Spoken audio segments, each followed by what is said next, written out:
विचारों को प्रतिनिधित्व करता है कि वो 2 लाख लोग क्या चाहते हैं, उसके बारे में वो उस एमएलए को बताएंगे। एमएलए जाके उस पंचायत में रखेगा और वो पंचायत में फिर उसके ऊपर निर्णय होगा।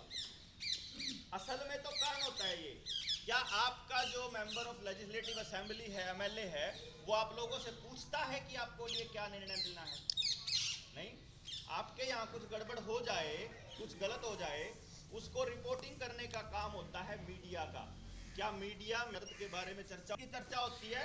या तो बड़ी बड़ी कंपनियों की एडवर्टाइजमेंट आती है, या उसमें पाकिस्तान चलता है, या उसमें कोई दूसरा धर्म चलता है, या उसके अंदर युद्ध, लड़ाइयाँ और दूर वो बातें जो आपसे कोई लिंक ही नहीं है जिसका, यही चलता है ना। आपसे मिलते आपकी जो प्रॉब्लम्स हैं उसके चर्चा मीडिया के अंदर नहीं होती। अच्छा, क्या आप में से किसी को ये मालूम है कि कौन सी मीडिया किस किस की है?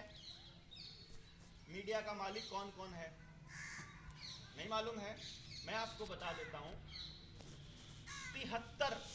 73 मीडिया हाउसेस। मीडिया हाउस का मतलब है कि जैसे अगर नेटवर्क 18 ले लें हम, नेटवर्क 18 के अंदर भी लगभग 52 चैनल हैं, फिर उनकी मैगजीन छपती हैं, फिर उनके अखबार छपते हैं।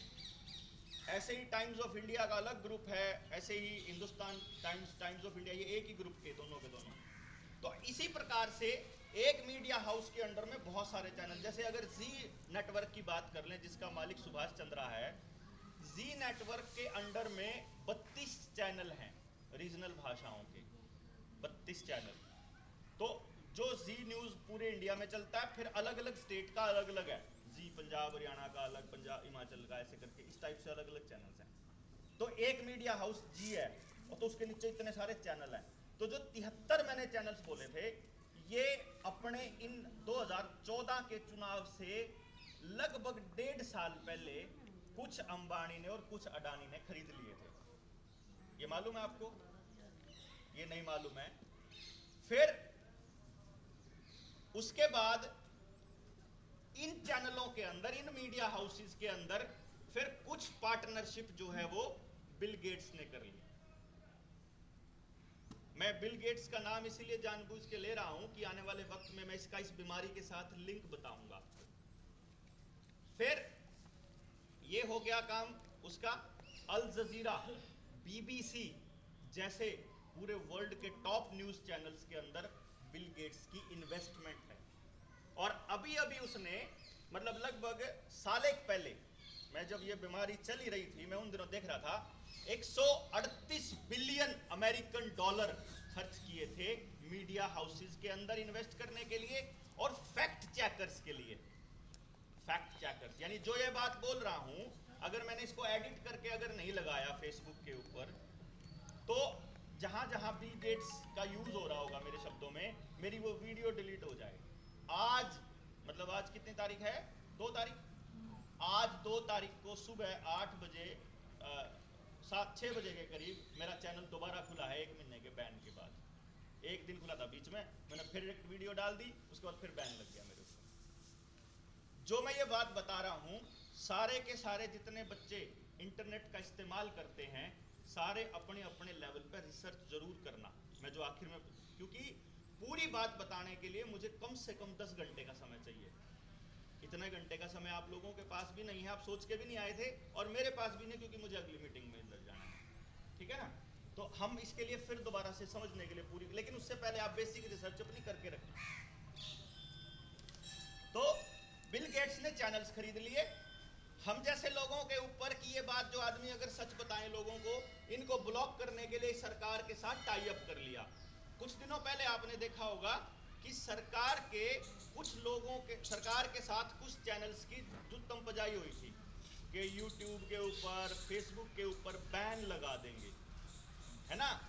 और क्योंकि अगर सरकार के खिलाफ, उन्होंने क्या कहते हैं हमेशा, देखो जैसे छोटा सा बच्चा, 3-1 साल का बच्चा अगर अपनी माँ तय या अपनी दादी तय पूछ ले कि दादी मैं पैदा कैसे होया था बताओ मैंने, तो उसकी दादी के क्या करे कि तू कुल्डी पे पड़ा पाया था, तने कोको देगी थी, तू राम जी ने दिया था, ऐसे कहते हैं ना आप। हम क्या सोचते हैं कि उस बच्चे को वो बात समझ में नहीं आएगी जैसे वो पैदा होने की प्रक्रिया को अगर हम बताएंगे तो सरकार क्या करती है, हमारे लिए जब भी कोई चीज इन्होंने प्लान करनी होती है तो उस साथ में हम ये बताते हैं कि सरकार भी ऐसे ही करती है, आपको बताती है कि इसका ये फायदे हैं, उसके जो नुकसान हैं वो डिस्कस करने के लिए हमारी सदन होता है, लोकसभा और राज्यसभा के। सरकार बताएगी इस चीज का ये फायदा है, विपक्ष बताएगा कि इसका ये नुकसान है, फिर वहां ये वोटिंग होएगी। और उस वोटिंग में क्या होता है कि जनता देख रही होती है लाइव वोटिंग के अंदर कि किस नेता ने कौन से नुकसान बताए, और वो नुकसान बताने के बाद भी अगर सरकार पास कर देती है तो जनता के अंदर विरोध खड़ा हो जाता है। इसीलिए आपकी संसद 2 साल से बंद है, संसद जो है वो 2 साल से बंद है, हर चीज के ऊपर चर्चा टोटली बंद है। आप लोग चर्चा करने ना लग जाओ, इसलिए सोशल डिस्टेंसिंग चालू है कि भाई किसी से मिलना नहीं है, सभा करने पर रोक है। आज के तारीख में, परसों की बात है, अमित शाह ने लाखों लोगों की एक रोड सभा निकाली थी। नरेंद्र मोदी 2 लाख नेता उनसे मिल रहा था, महिलाओं से। अरविंद केजरीवाल पंजाब में रैली कर रहा था, और उधर से वह सोनिया की दोनों छोरा छोरी, वह कौन सी एक क्या नाम उसका, प्रियंका और वो राहुल गांधी, ये भी दोनों के दोनों यूपी में रैलियां करने लग रहे। मतलब सारी पॉलिटिकल पार्टियों के जो लीडर्स हैं वो लगातार लाखों लोगों को इकट्ठा कर रहे हैं, लेकिन आपको टेलीविजन पे क्या परोसा जा रहा है? सोशल डिस्टेंसिंग, मास्क, और ये लगवा लो, अमृत प्याला पी लो, बूटी लगवा लो। लगातार यही हो रहा ना, लगातार टेलीविजन पे। आपने मशहूरी का एक तरीका देखा हो कभी? अगर रेडियो चलाते हो अगर, या टेलीविजन चलाते हो, तो अगर कार की एडवर्टाइजमेंट आती है या शैम्पू की एडवर्टाइजमेंट आती है तो वो कितनी देर की होती है? कभी गौर किया? मुश्किल से 15 से लेकर 30 सेकंड तो मैक्सिमम है। 30 सेकंड से ज्यादा की कोई एडवर्टाइजमेंट नहीं होती, आपने देखा हो तो 30 सेकंड की एडवर्टाइजमेंट, लेकिन वो बार बार आएगी। एक प्रोग्राम आधे घंटे का है, उसके अंदर वो 3-4 बार आ जाएगी, वो दिमाग के ऊपर स्ट्राइक करेगी, फिर अगले प्रोग्राम के अंदर, फिर अगले प्रोग्राम के अंदर। आपने देखा कि इस बीमारी की मशहूरी कितनी हो रही है? आपको बड़े बड़े होर्डिंग्स लगे मिलेंगे, जहां जाओगे वहीं आपको एक पर्चा चिपका मिलेगा, फिर आप टेलीविजन खोलोगे तो वहां भी इतने केसेस आ रहे हैं ये मिलेगा, फिर आपको चालान कट जाएगा, इस डर में लोग जो है वो यहाँ लगाए मिलेंगे। यहाँ तो लगाते नहीं, वो यहाँ लगाते हैं, अब कोई मिलेगा तो ऊपर कर लेंगे, नहीं तो नहीं, फालतू। फिर आपने देखा कि आप किसी को फोन करने लगो तो कॉलर ट्यून भी वही बजेगी। आप कहीं चले जाओ, ऐसा पहली बार हो रहा है कि बीमारी तय, सरकार डर रही, आदमी नहीं डर रहे, जिनसे बीमार होने में नहीं डर रहे, है नहीं? मतलब वो नहीं डरते, सरकार डर रही। सरकार, आपके अगर डिलीवरी होनी हो हमारे परिवार में किसी की, तो उसने प्राइवेट अस्पताल में जाना पड़ेगा, गरते रुपये फूकने पड़ेंगे और अपना इलाज कराना पड़ेगा। किसी का चोट लाग जाए तो भी, किसी का और बीमारी हो जाए तो भी। लेकिन आपका कुछ भी नहीं है और आपके नाक में डंडा दे के एक चीज चेक कर दी और खाम खाई में पॉजिटिव आ गई, तो उसके लिए आपको क्वारंटाइन होना पड़ेगा, उसके लिए आपको दवाई खानी पड़ेगी, उसके लिए आपको सोशल डिस्टेंसिंग करनी पड़ेगी। अगला तू तो असिम्प्टोमेटिक है और तू खतरा है देश के लिए, तो लोगों के लिए खतरा है। वो आदमी जिसको कुछ नहीं हुआ वो खतरा है, उसको वो क्या बता रहे हैं कि ये लेकर घूम रहा है वायरस। अब मैं आपको वायरस का खेल समझाता हूं, जो कि बहुत से एमबीबीएस के जब हम डॉक्टर्स के साथ बैठते हैं उनको भी नहीं पता। मेरा जो डॉक्टरी है वो पढ़ाई वाली है, एमबीबीएस वाली नहीं है। कदे कोई नहीं सोच रहा होगी वो दूसरा डॉक्टर है, लेकिन मैं जो बात कहूंगा वो कॉमन सेंस की कहूंगा। कॉमन सेंस से ऊपर कोई साइंस नहीं होती। कॉमन सेंस, जिसके थोड़ी बहुत अकल ला कर बात करनी हो।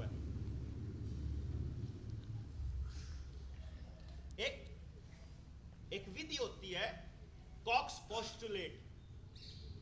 कॉक्स पोस्टुलेट में क्या होता है कि एक वायरस किसी आदमी के अंदर या किसी जीव के अंदर डाल के देखा जाता है। पहले दूसरे प्राणियों पे होता है उसका टेस्टिंग, फिर आदमी पे होता है। और 10 आदमी तो ऐसे लिए जाते हैं जिनमें वो वायरस डाला जाता है, और 10 आदमी ऐसे लिए जाते हैं जिनमें वो वायरस नहीं होता है। और फिर उनको लंबे टाइम तक स्टडी किया जाता है, और फिर लंबे टाइम से स्टडी करने के बाद उनके बिहेवियर, उनकी बीमारी, उनके सिम्टम्स, उनके लक्षण, इन सब चीजों के ऊपर ये देखा जाता है कि जिसमें ये वायरस डाला उसमें कौन से लक्षण आए, ताकि जनता को ये बताया जा सके भाई इस वायरस के ये नुकसान है, इसके ये लक्षण हैं। आपको मैं ये बता रहा हूं, और अगर मैं इसको YouTube पे डालूंगा तो मैं पूरी दुनिया को बता रहा हूं, और मैं खुद भारत सरकार की हेल्थ मिनिस्ट्री को ये चैलेंज करता हूं कि पूरी दुनिया में आज तक कॉक्स पोस्टुलेट विधि से कोई एक सिंगल वायरस भी आइसोलेट हुआ हो तो हमारे को यहां दिखाए। आपको ये बता दें, दुनिया के अंदर आज तक एक भी वायरस आइसोलेट नहीं हुआ, और इसके ऊपर 5000 डॉक्टर्स, अमेरिका के 5000 डॉक्टर्स ने सामूहिक इस्तीफा दिया था, जिसको द ग्रेट रेजिग्नेशन नाम दिया गया था, जिन्होंने ये कहा था कि तुम इलॉजिकल बातों के ऊपर, नॉनसेंस बातों के ऊपर बिल्कुल कॉमन सेंस का खात्मा करके, लॉजिक की स्थिति करके तुम लोगों को बंधक बनाने की कोशिश कर रहे हो। हम तुम्हारे इस षड्यंत्र में साथ नहीं देंगे और हम इस्तीफा देते हैं। भारत का डॉक्टर इस्तीफा क्यों नहीं दे पा रहा? क्योंकि भारत के जो डॉक्टर गुलेरिया हैं, जो एम्स के डायरेक्टर हैं, वो PHFI के अंदर बैठे हुए हैं। PHFI का नाम सुना है? किसी ने भी नहीं सुना होगा। PHFI, public health foundation of India. ICMR का जो बीबी है, जिसको भार्गव कहते हैं, वो आदमी 3 दिन पहले के टाइम्स ऑफ इंडिया के अंदर ये बता रहा है कि ये, वो बूटी का नाम लेकर, कि ये जो चीज है, ये जो आपको लग रहा है, ये इन्फेक्शन को नहीं रोकता। वो मेरे ट्विटर अकाउंट के ऊपर पड़ा हुआ है, वो मैंने अभी डाला था कि सरेआम लोगों को बेवकूफ बनाया जा रहा है, सरेआम। वो कह रहा है कि इससे कोई इन्फेक्शन नहीं रुकता। वो खुद ऑन रिकॉर्ड कह रहा है कि ये डिजीज मॉडिफाइंग है। डिजीज मॉडिफाइंग मतलब बीमारी को नया रूप देने वाली हैं ये जो आपको लग रहे हैं, ये बीमारी को नया रूप देने वाली। ये ऑफिशियल स्टेटमेंट है जो हमें पढ़नी नहीं आती, क्योंकि हमारे यहाँ अंग्रेजी के कितने अखबार आते हैं मुझे नहीं पता गाँव में, और पढ़ने के बाद उनको वो लाइन काटनी कि इतनी बड़ी 4 कॉलम के अंदर खबर छपी है, उसमें से वो असली चीज जो वो सरेआम बता रहे हैं।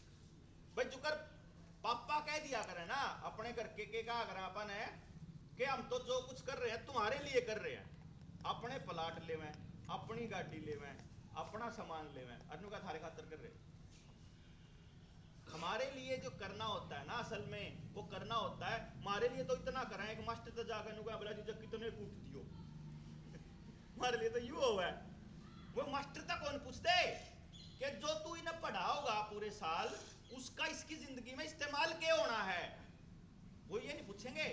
आपके सरपंच से नहीं पूछेंगे कि तुम डिसाइड क्या करोगे। जो सरपंच के इलेक्शन होंगे, कोई नहीं पूछता कि मेरे गांव में 750 बालक बेरोजगार हैं, 750 बालका खातर तेरे पास क्या योजना है, तू गांव को रिप्रेजेंट करने वाला है, तो सरकार को तू क्या बताएगा। किसी के पास नहीं, वो तो नहीं सोचते हैं।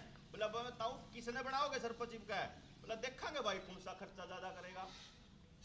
इस हिसाब से ना किसी MLA से पूछते, ना किसी और रिप्रेजेंटेटिव से पूछते। बच्चों के लिए तो सवाल पूछते नहीं भाई। हमारे बड़ों को कहां सवाल पूछना आता है। उनको तो ये भी नहीं पूछना आता कि असली कसूर किसका है। अगर 1 लाख बालक फार्म भर रहा और 1000 भरती हैं, 1000 तो ऊपर ला दोगे के 99,000 ने तो रहना ही रहना है भाई। चाहे 1000 के 1000 सिफारिश ते लगा दो, चाहे 1000 के 1000 पैसे ते लगा दो, चाहे 1000 के 1000 जो है वो पेपर दे के पास करके ला दो, चाहे 1000 के 1000 रिजर्वेशन वाले लगा दो, चाहे 1000 के 1000 राजपूत ला दो, चाहे 1000 के 1000 जाट ला दो, चाहे 1000 के 1000 ब्राह्मण ला दो। 1000 लागेंगे, इस तफा तो लग दे। या बात नहीं पूछते माँ बाप कि इन 99,000 का क्या करा, ये किसी से नहीं पूछते। इसीलिए उनको पता है कि इन लोगों को तो सवाल पूछना ही नहीं आता लॉजिकल। अब पहली बात अपन ने रिजेक्ट कर दी, वायरस थ्योरी रिजेक्ट करी। आप लोग सर्च करोगे, अपनी रिसर्च करोगे, मेरी बातों पर यकीन बिल्कुल नहीं करना। याडा आकर कोई कुछ हो कह जाएगा, नहीं तो कल ना कोई आकर नुका देगा बोला ना बहुत खतरनाक बीमारी है, आज मैं कह दूंगा ना कुछ नहीं बीमारी है। एक कह देगा ना तुमने लगवाने चाहिए, एक कह देगा नहीं लगवाने चाहिए। तुमने लॉजिक के बेस पे अपने हिसाब से अपने दिमाग की वो करनी है, अपना कॉमन सेंस इस्तेमाल करके अपनी रिसर्च करनी है, जो मैं बताने लग रहा हूँ। जिस ने और जानकारी चाहिए मैं पुरानी वीडियोस के लिंक भेज दूंगा, बाद में आप कनेक्ट हो जाएंगे आपस में। मैं बाद में आपको नंबर बता दूंगा आखिर में। तो क्या हुआ, अब मान लेते हैं जो सरकार कह रही वह सच्ची है। इसे मुद्दे पे सरकार कह रही है कि मास्क लगाने से वायरस रुक जाएगा। अपन ये मान लेते हैं सरकार सच्ची है। वो कह रही है कि मास्क लगाओगे ना, जो मास्क का जो पोर साइज है, मास्क का जो छिद्र है, जो डबल लेयर वाले मास्क की बात बता रहा हूं मैं, ये जो छोटे छोटे कपड़े वाले की मास्क की बता रहा हूं, डबल लेयर वाला मास्क जो होता है उसका साइज 5 नैनोमीटर का होता है, और जो मास्क का साइज है वो 1 नैनोमीटर या उससे भी छोटा है। तो सोचो 5 फुट की जगह में 1 फुट के आदमी ने जानना, कौन रोक देगा भाई? रोक देगा कोई?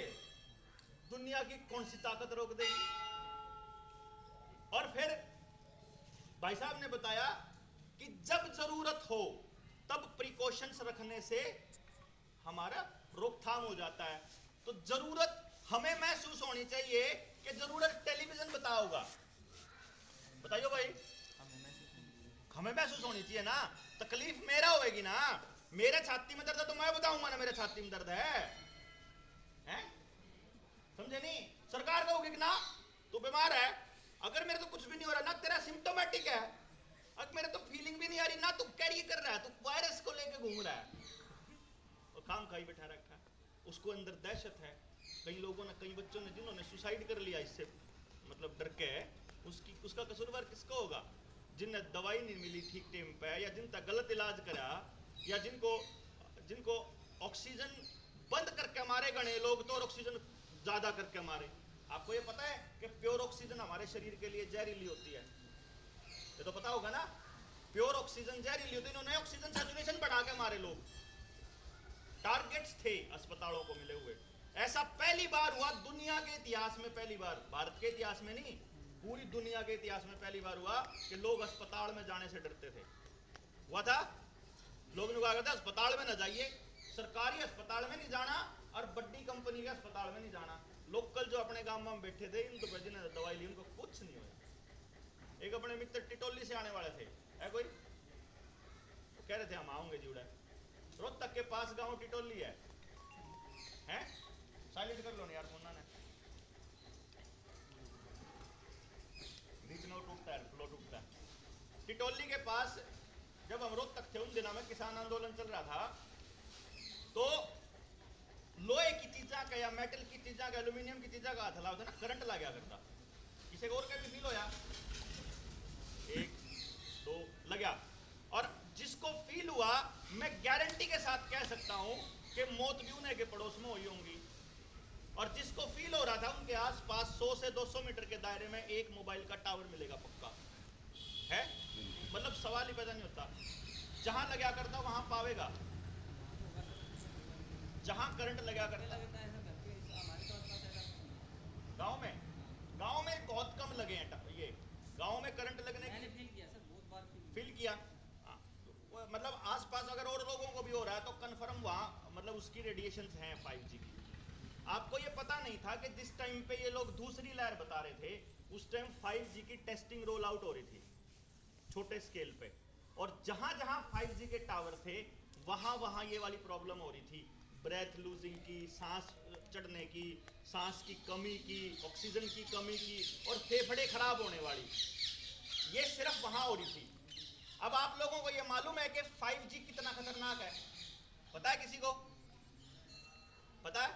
क्योंकि कुछ लोग जो, जब मैं 5G का विरोध करता हूं तो कुछ लोग ये कहते हैं अरे बावड़ी बूच बोला, जापान जपून में तो 6G और 7G चल रहे हैं। 6G और 7G का विरोध मैं भी नहीं करता,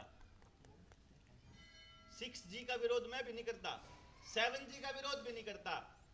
जिन देशों में 6G और 7G चल रहा है वहां 5G आज तक नहीं चला, कभी भी नहीं चला, क्योंकि 5G मिलिट्री टेक्नोलॉजी है।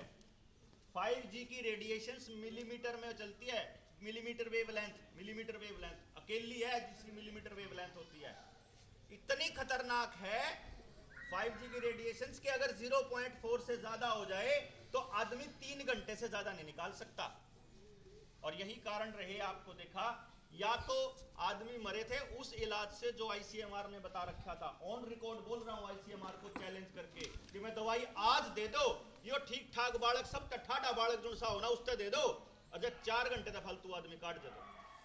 वो जो रेमडेसिविर थी, वो जो स्टीरॉयड थे और वो जो एंटीबायोटिक थी, वहीं ईब दे के देख दो। ये आप लोग ईब भी दे दोगे तो ठीक ठाक आदमी सान न दे दो, तड़के दे नहीं पाओगा, गारंटी है। क्यों भाई? जब लाश पड़ी चली पूरे देश में तो मैं इलाज बंद क्यों करा? और ये बंगाल के चुनाव प्रचार खत्म होने से पहले आईसीएमआर ने डॉक्टरों को ये चिट्ठी क्यों लिखी? क्या आप लोगों को मालूम है कि आईसीएमआर ने चिट्ठी लिखी थी? आईसीएमआर ने चिट्ठी लिखी सारे डॉक्टरों को कि तुमने होम्योपैथी से किसी का इलाज नहीं करना, तुमने नेचुरोपैथी से किसी का इलाज नहीं करना, तुमने आयुर्वेद से किसी का इलाज नहीं करना। अगर इलाज करना है, कोई भी आ जाए तो सबसे पहले उसको ये टेस्ट करना है और उसके बाद ये इलाज करना है, चाहे उसका कुछ हो रहा हो।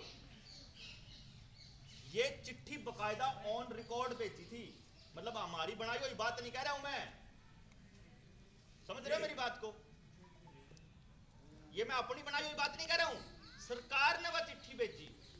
ये मैं उस टेस्ट का खुलासा कर देता हूं आपको। आपको ये कैसे पता चलता है कि कोई आदमी पॉजिटिव है कि नेगेटिव है? आप बीमारी को खतरनाक मानने वाले बताएं, कैसे पता चलता है? टेस्टिंग से या फिर जो बता रखेंगे ये जो उसके वो हैं उनसे पता चलता है। जो सिम्टम्स हैं, सिम्टम्स तो वो बीमारियों के पहले भी होते थे, आगे भी होंगे, सदा से होंगे। हमारा शरीर लाखों वायरसों के साथ सदा से जिंदा आया है और आगे भी जिएगा। और भारत का आदमी पूरी दुनिया में सबसे ज्यादा स्वस्थ है, उसका एकमात्र कारण ये है हमारे यहाँ धूप प्रॉपर मिलती है, मिलती भी और हम लेते भी हैं। हमारे यहाँ मिट्टी खूब अच्छी है, जो बालक मिट्टी में खेलते हैं और खेतों में खेलते हैं वो बीमार नहीं होते। हमारे यहाँ केमिकल्स नहीं खाते हम लोग, खेतों में केमिकल खाना शुरू किया तो पेस्टिसाइड, खार, डीएपी और बाद में ये जो मेडिकल की एलोपैथी की दवाइयाँ, ये केमिकल हैं बेसिकली, ये दवाइयाँ नहीं हैं, ये खाने शुरू किए।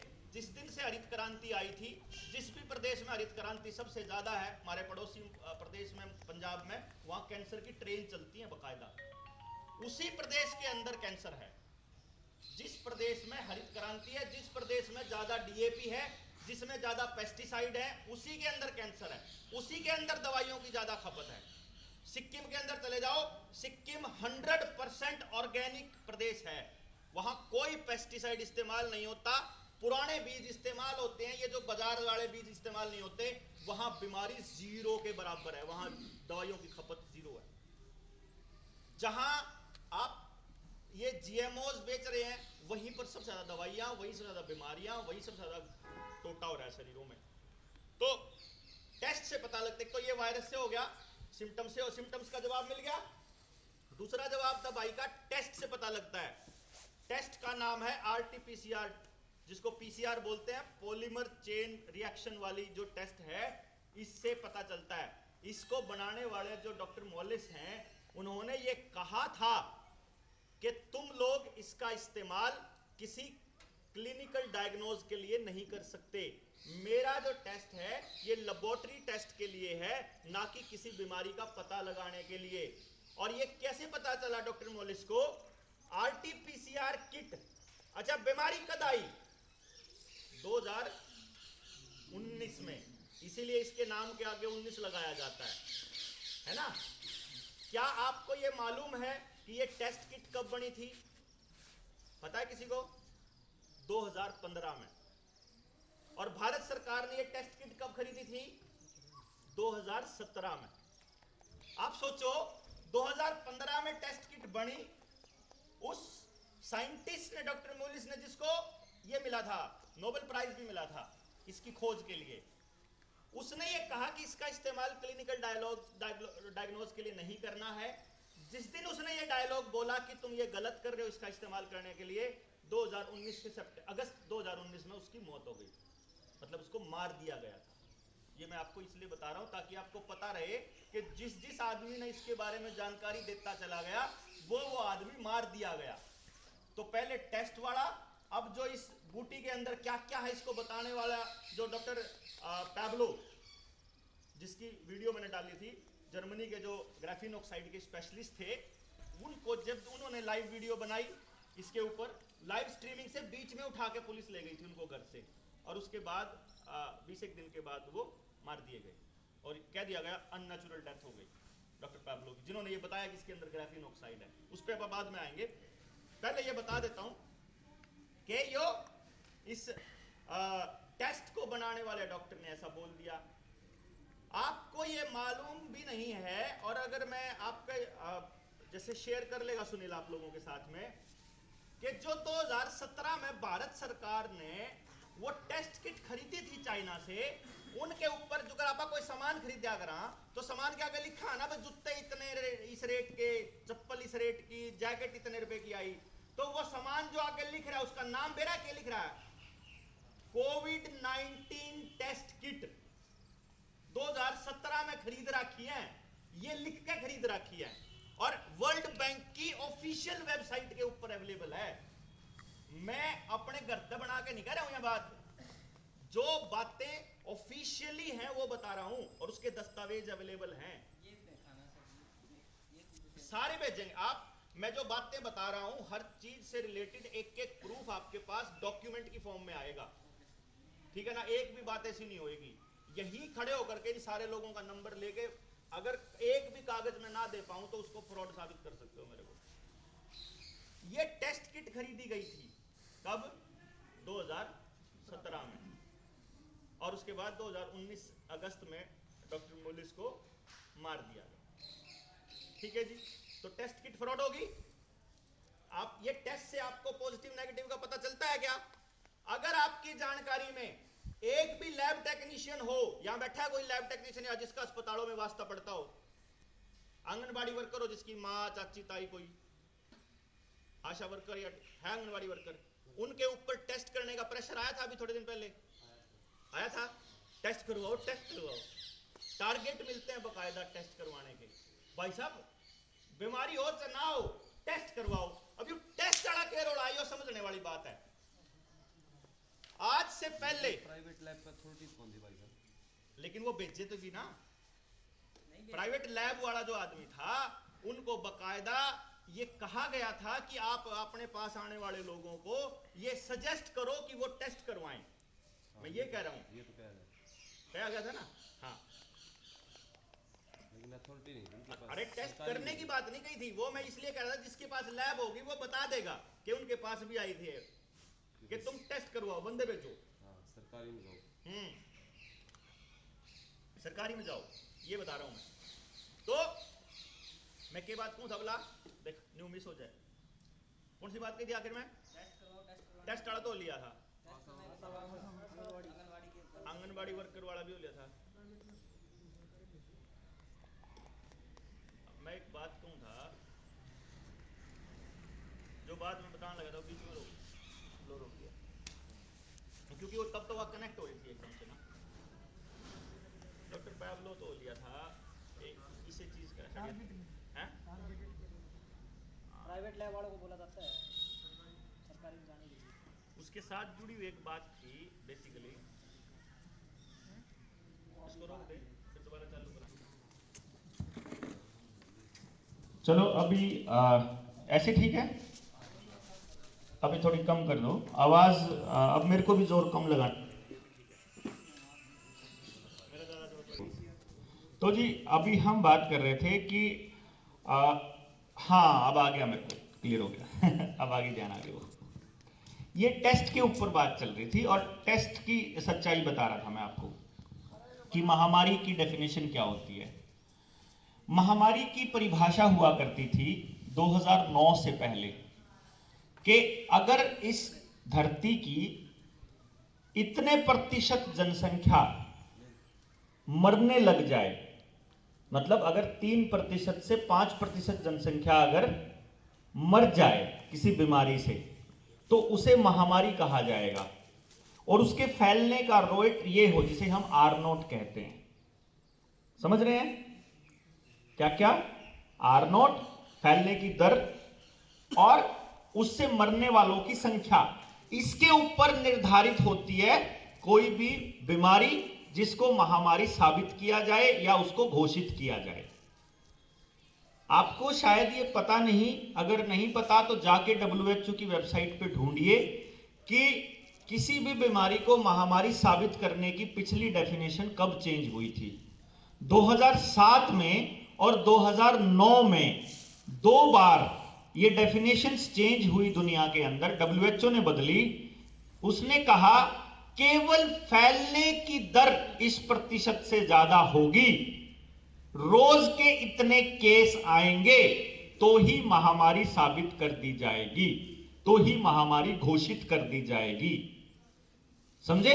मतलब आदमियों के मरने का, लोगों की सेहत खराब होने का या हालात खराब होने का इससे कोई संबंध नहीं, केवल रिपोर्ट संक्रमण आना चाहिए। इसीलिए आप 2 साल से केवल एक चीज देख रहे हो, अखबार में भी और टेलीविजन में भी, चंडीगढ़ में इतने नए केस आए, फलाने शहर में इतने नए केस आए। केस आने के अलावा तो नहीं कुछ भी जानते, इसके अलावा तो दूसरी खबर नहीं आती ना। फिर एक आपको मैं कमाल दिखाता हूं, एक सच्चाई बताता हूं जो आपको, ये मैं कोई ऐसी बात नहीं कह रहा हूं जो बहुत टेक्निकल हो या जिसके लिए आपको बहुत ज्यादा तेज दिमाग या पढ़ा लिखा होने की जरूरत है। आपकी मृत्यु हो गई, मेरी मृत्यु हो गई, मेरी मृत्यु कैसे हुई ये बात कैसे पता चलेगी? या तो उसका पोस्टमार्टम हो, बकायदा पूरा का पूरा विसरा जांच हो, पूरी की पूरी की मेरी एक एक चीज पता चले। और पोस्टमार्टम में भी अगर जानकारी कई बार नहीं मिल पाती है तो उसके लिए ऑटोप्सी होती है बॉडी की, एक एक अंग की जानकारी ली जाती है, उसको खोल करके बॉडी को, कि इसके कौन से अंग में कौन सी दिक्कत आई पाई। क्या आपने कभी भी एक भी मौत का पोस्टमार्टम या ऑटोप्सी के बारे में सुना आज तक? अमेरिका से लेके भारत के अंदर कहीं पर भी किसी भी बॉडी का पोस्टमार्टम या ऑटोप्सी नहीं हुई। तो आप ये कैसे कह सकते हो कि उस बच्चे की मौत कैसे हुई थी? आपको अगर ये साबित करना, क्योंकि मैं इसका एक एग्जांपल बताता हूं। हम सिंगू बॉर्डर पे थे, पहली जब मौत हुई किसान आंदोलन के अंदर, सिंगू बॉर्डर पे वो एक किसान को हार्ट अटैक आ गया, उसको लेकर के अस्पताल गए, सीएमओ के पास गए, जैसा कि वहां पहले से डंडा आया हुआ था कि टेस्ट करना है, और जैसे कि सबका पॉजिटिव आ रहा था, किसी का कर लो ठीक हो चाहे गलत हो, किसी का खांसी जुकाम है फिर तो कंफर्म पॉजिटिव, किसी का कुछ भी नहीं है तो भी पॉजिटिव, तो कहता तेरा असिम्प्टोमेटिक होगा। तो फिर मैं वहां, हम लोग जब गए वहां पर, तो वहां से फोन आया मतलब हमारे पास कि सीएमओ बॉडी नहीं दे रहा, और दे रहा है तो वो ये कह रहा है कि यहां ये स्पेशल एम्बुलेंस लेके जाएगी क्योंकि ये पॉजिटिव है। समझ गया? इसकी मौत उस बीमारी से हो रही है जिसको ये महामारी कहते हैं। तो वहाँ वो थे क्या नाम, एडवोकेट खरेटा और थे, वो लोग गए थे 3-4 गाड़ियां भर के। सीएमओ से पूछा, ये बताओ जी डॉक्टर साहब, कैसे पता लगा आपको कि इस बीमारी से मौत हुई है इसकी, जिसको तुम महामारी बोलते हो? और वो एम्बुलेंस वाला ले रहा था 40,000 रुपये, उसके 35-40 हज़ार रुपये मांग रहा था। छोड़काने के पंजाब से थे वो, जो किसान था जो इसकी मौत हुई थी। वहां खड़े होकर के उन्होंने धरना शुरू कर दिया कि हम यहीं पर धरना देंगे, यहीं पर हम लोग प्रदर्शन करेंगे, या तो इसका पोस्टमार्टम करके हमको पूरी रिपोर्ट दो, और नहीं तो हम यहीं प्रदर्शन करेंगे। तुम हमें एग्जैक्ट बताओ हुआ क्या, इसको कौन सा अंग खराब हुआ जिस बीमारी से ये मरना तुम बता रहे हो। भाई साहब, उसकी पोस्टमार्टम रिपोर्ट बोर्ड ने थोड़ी देर में उसका पोस्टमार्टम एक डॉक्टर से करवा के फटाक से दे दिया, बोला जी इसका तो हार्ट अटैक हुआ। उसी टाइम हार्ट अटैक आया। वो जो 35,000 रुपये में भेज रहा था जो एम्बुलेंस वाला, वो 7-8 हज़ार रुपये में मान गया और उसके बाद आराम से गए। बॉडी भी नहीं दे रहे थे पहले में, उनको तो सील करके पैक करके दे रहे थे। तो आपको मैं ये बता दूं कि ये खेल जो चला कि इसकी मौत इससे हुई, आपको ये भी नहीं पता एक्सीडेंट में बालक गया, एक्सीडेंट में मोटरसाइकिल का एक्सीडेंट होगा, अस्पताल में पहुंचा है और वो भी पॉजिटिव मरा दिखाया।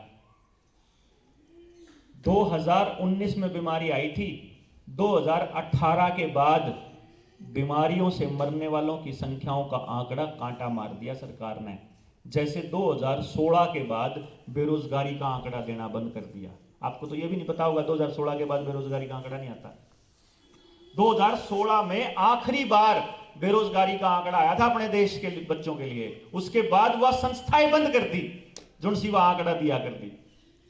उसके बाद प्लानिंग कमीशन प्लान किया करता था, प्लानिंग कमीशन के अंदर बीजेपी के लगाए हुए आदमी भी थे, अटल बिहारी वाजपेयी के दौर के, कांग्रेस के लगाए हुए आदमी भी थे, नरसिम्हा राव के लगाए हुए आदमी थे, तो अलग अलग सरकारों के आदमी थे, तो एक सरकार का षड्यंत्र चल नहीं सकता था।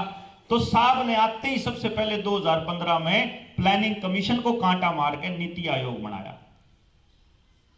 और आपको शायद ये पता नहीं, नीति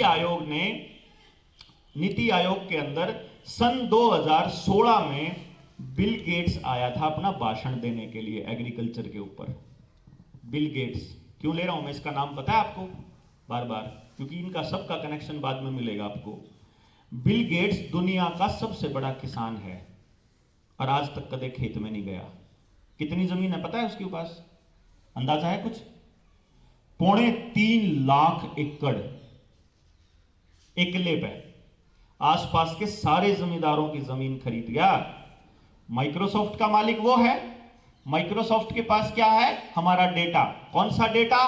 हम क्या करते हैं, यहां से लेकर के कितने पैसे हैं, किसा खाता है, कहां ITR भरते हैं, एक एक चीज, जो भी चीज ऑनलाइन है, जो भी कंप्यूटर पे माइक्रोसॉफ्ट का तो मालिक है ना वो, जो भी विंडो में जो चीज है या जो एंड्रॉयड में जो चीज है, वह सारा डेटा है उसके पास।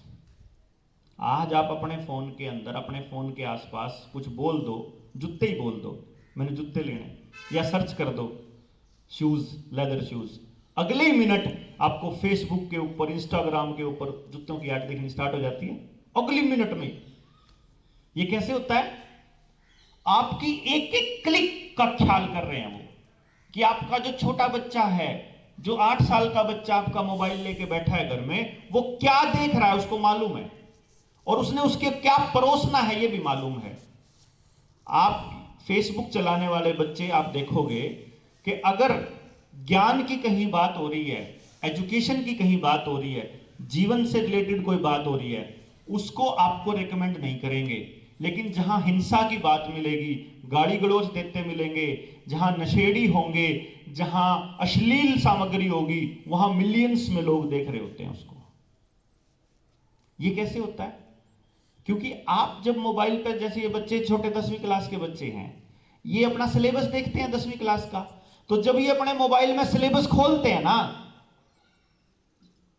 तो आर्टिफिशियल इंटेलिजेंस ये देख लेती है कि 12-13 साल से लेकर के और 25 साल तक का यू बच्चा मोबाइल ले रहा है ना, यू इस उम्र का बालक है भाई, जो सिलेबस खोल कर देखे मेरा लग जाए। अब उस उम्र में उस बालक की क्या क्या जरूरत होती है और उसकी कैसी सोच होती है, वैसी चीजें आने लग जाएंगी।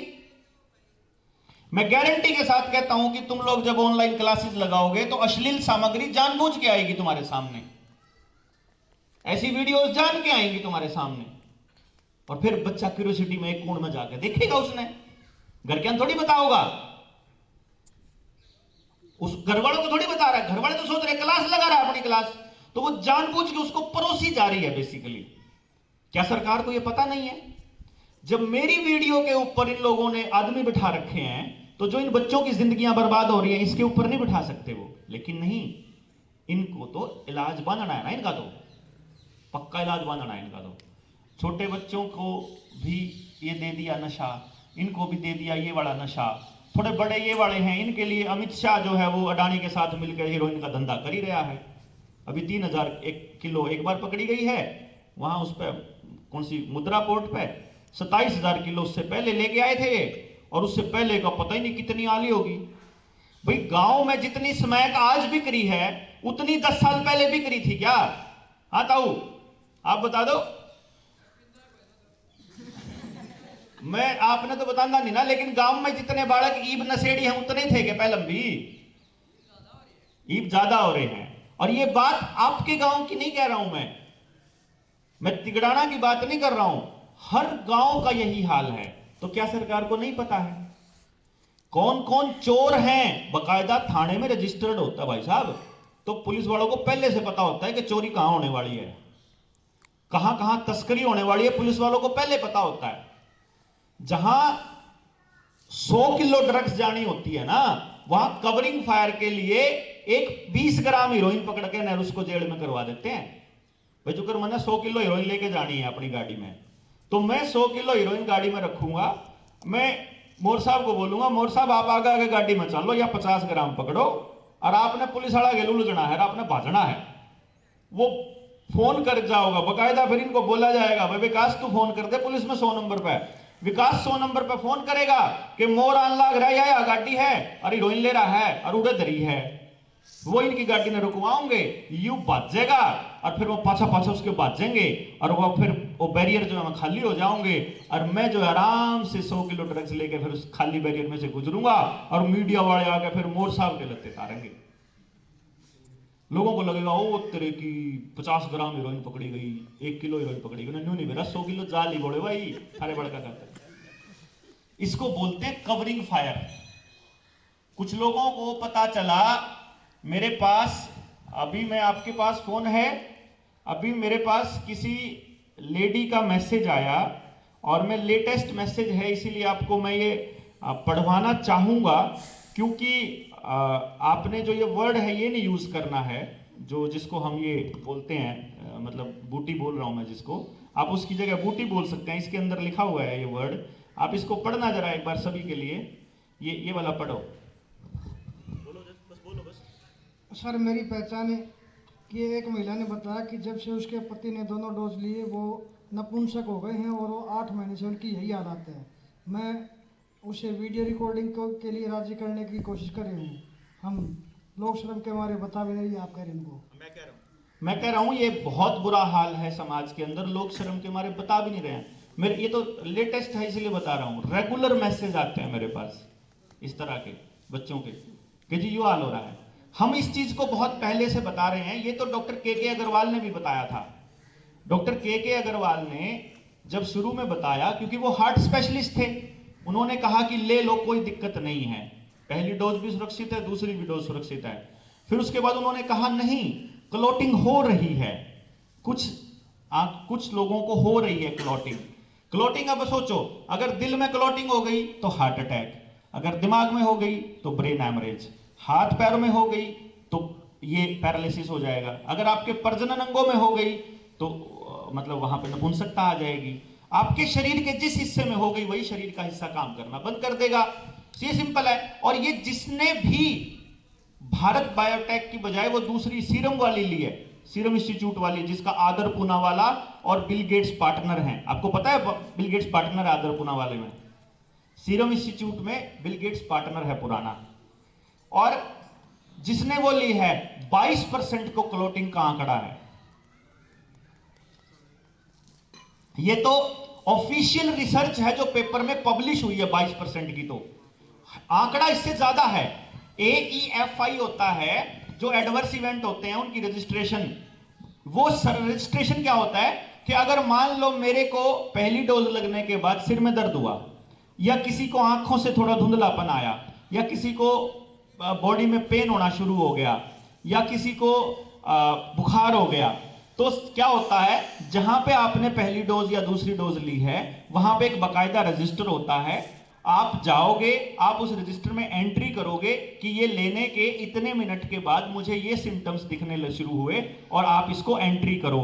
क्या पूरे गांव में एक भी डोज लगने के बाद कोई AEFI रजिस्टर हुई है बताओ? अगर एक भी AEFI रजिस्टर नहीं होती, किसी गांव में नहीं हुई, इसका मतलब ये AEFI वो होती है जो जनता रिपोर्टिंग करती है। यानी थाने में देखो होता क्या होता है, एक होता है रिपोर्टिंग और एक होती है अपराध। थाने की बात करें, रिपोर्टिंग होती है जब जनता जाके थाने में कहे कि मेरे साथ अन्याय हुआ, फिर उसको वो रजिस्टर करते हैं FIR में, और फिर रजिस्टर होने के बाद फिर उसकी तहकीकात होती है, और उस तहकीकात के बाद वो उनका जो IO होता है, जो इन्वेस्टिगेटिंग ऑफिसर है, वो बताता है कि भाई इसने यह रिपोर्ट दर्ज कराई थी, इसमें इतनी सच्चाई है और इतनी झूठ है, फिर वो पक्का आंकड़ा होता है। अपने देश के अंदर AEFI दर्ज ही नहीं होती। जब सुप्रीम कोर्ट ने भारत सरकार को डंडा किया, थोड़ा सा प्रेशराइज किया, तो भारत सरकार ने ऑफिशियल स्टेटमेंट में यह कहा कि हां 6000 मौत और एडवर्स इफेक्ट हुई हैं 24 घंटे के अंदर अंदर।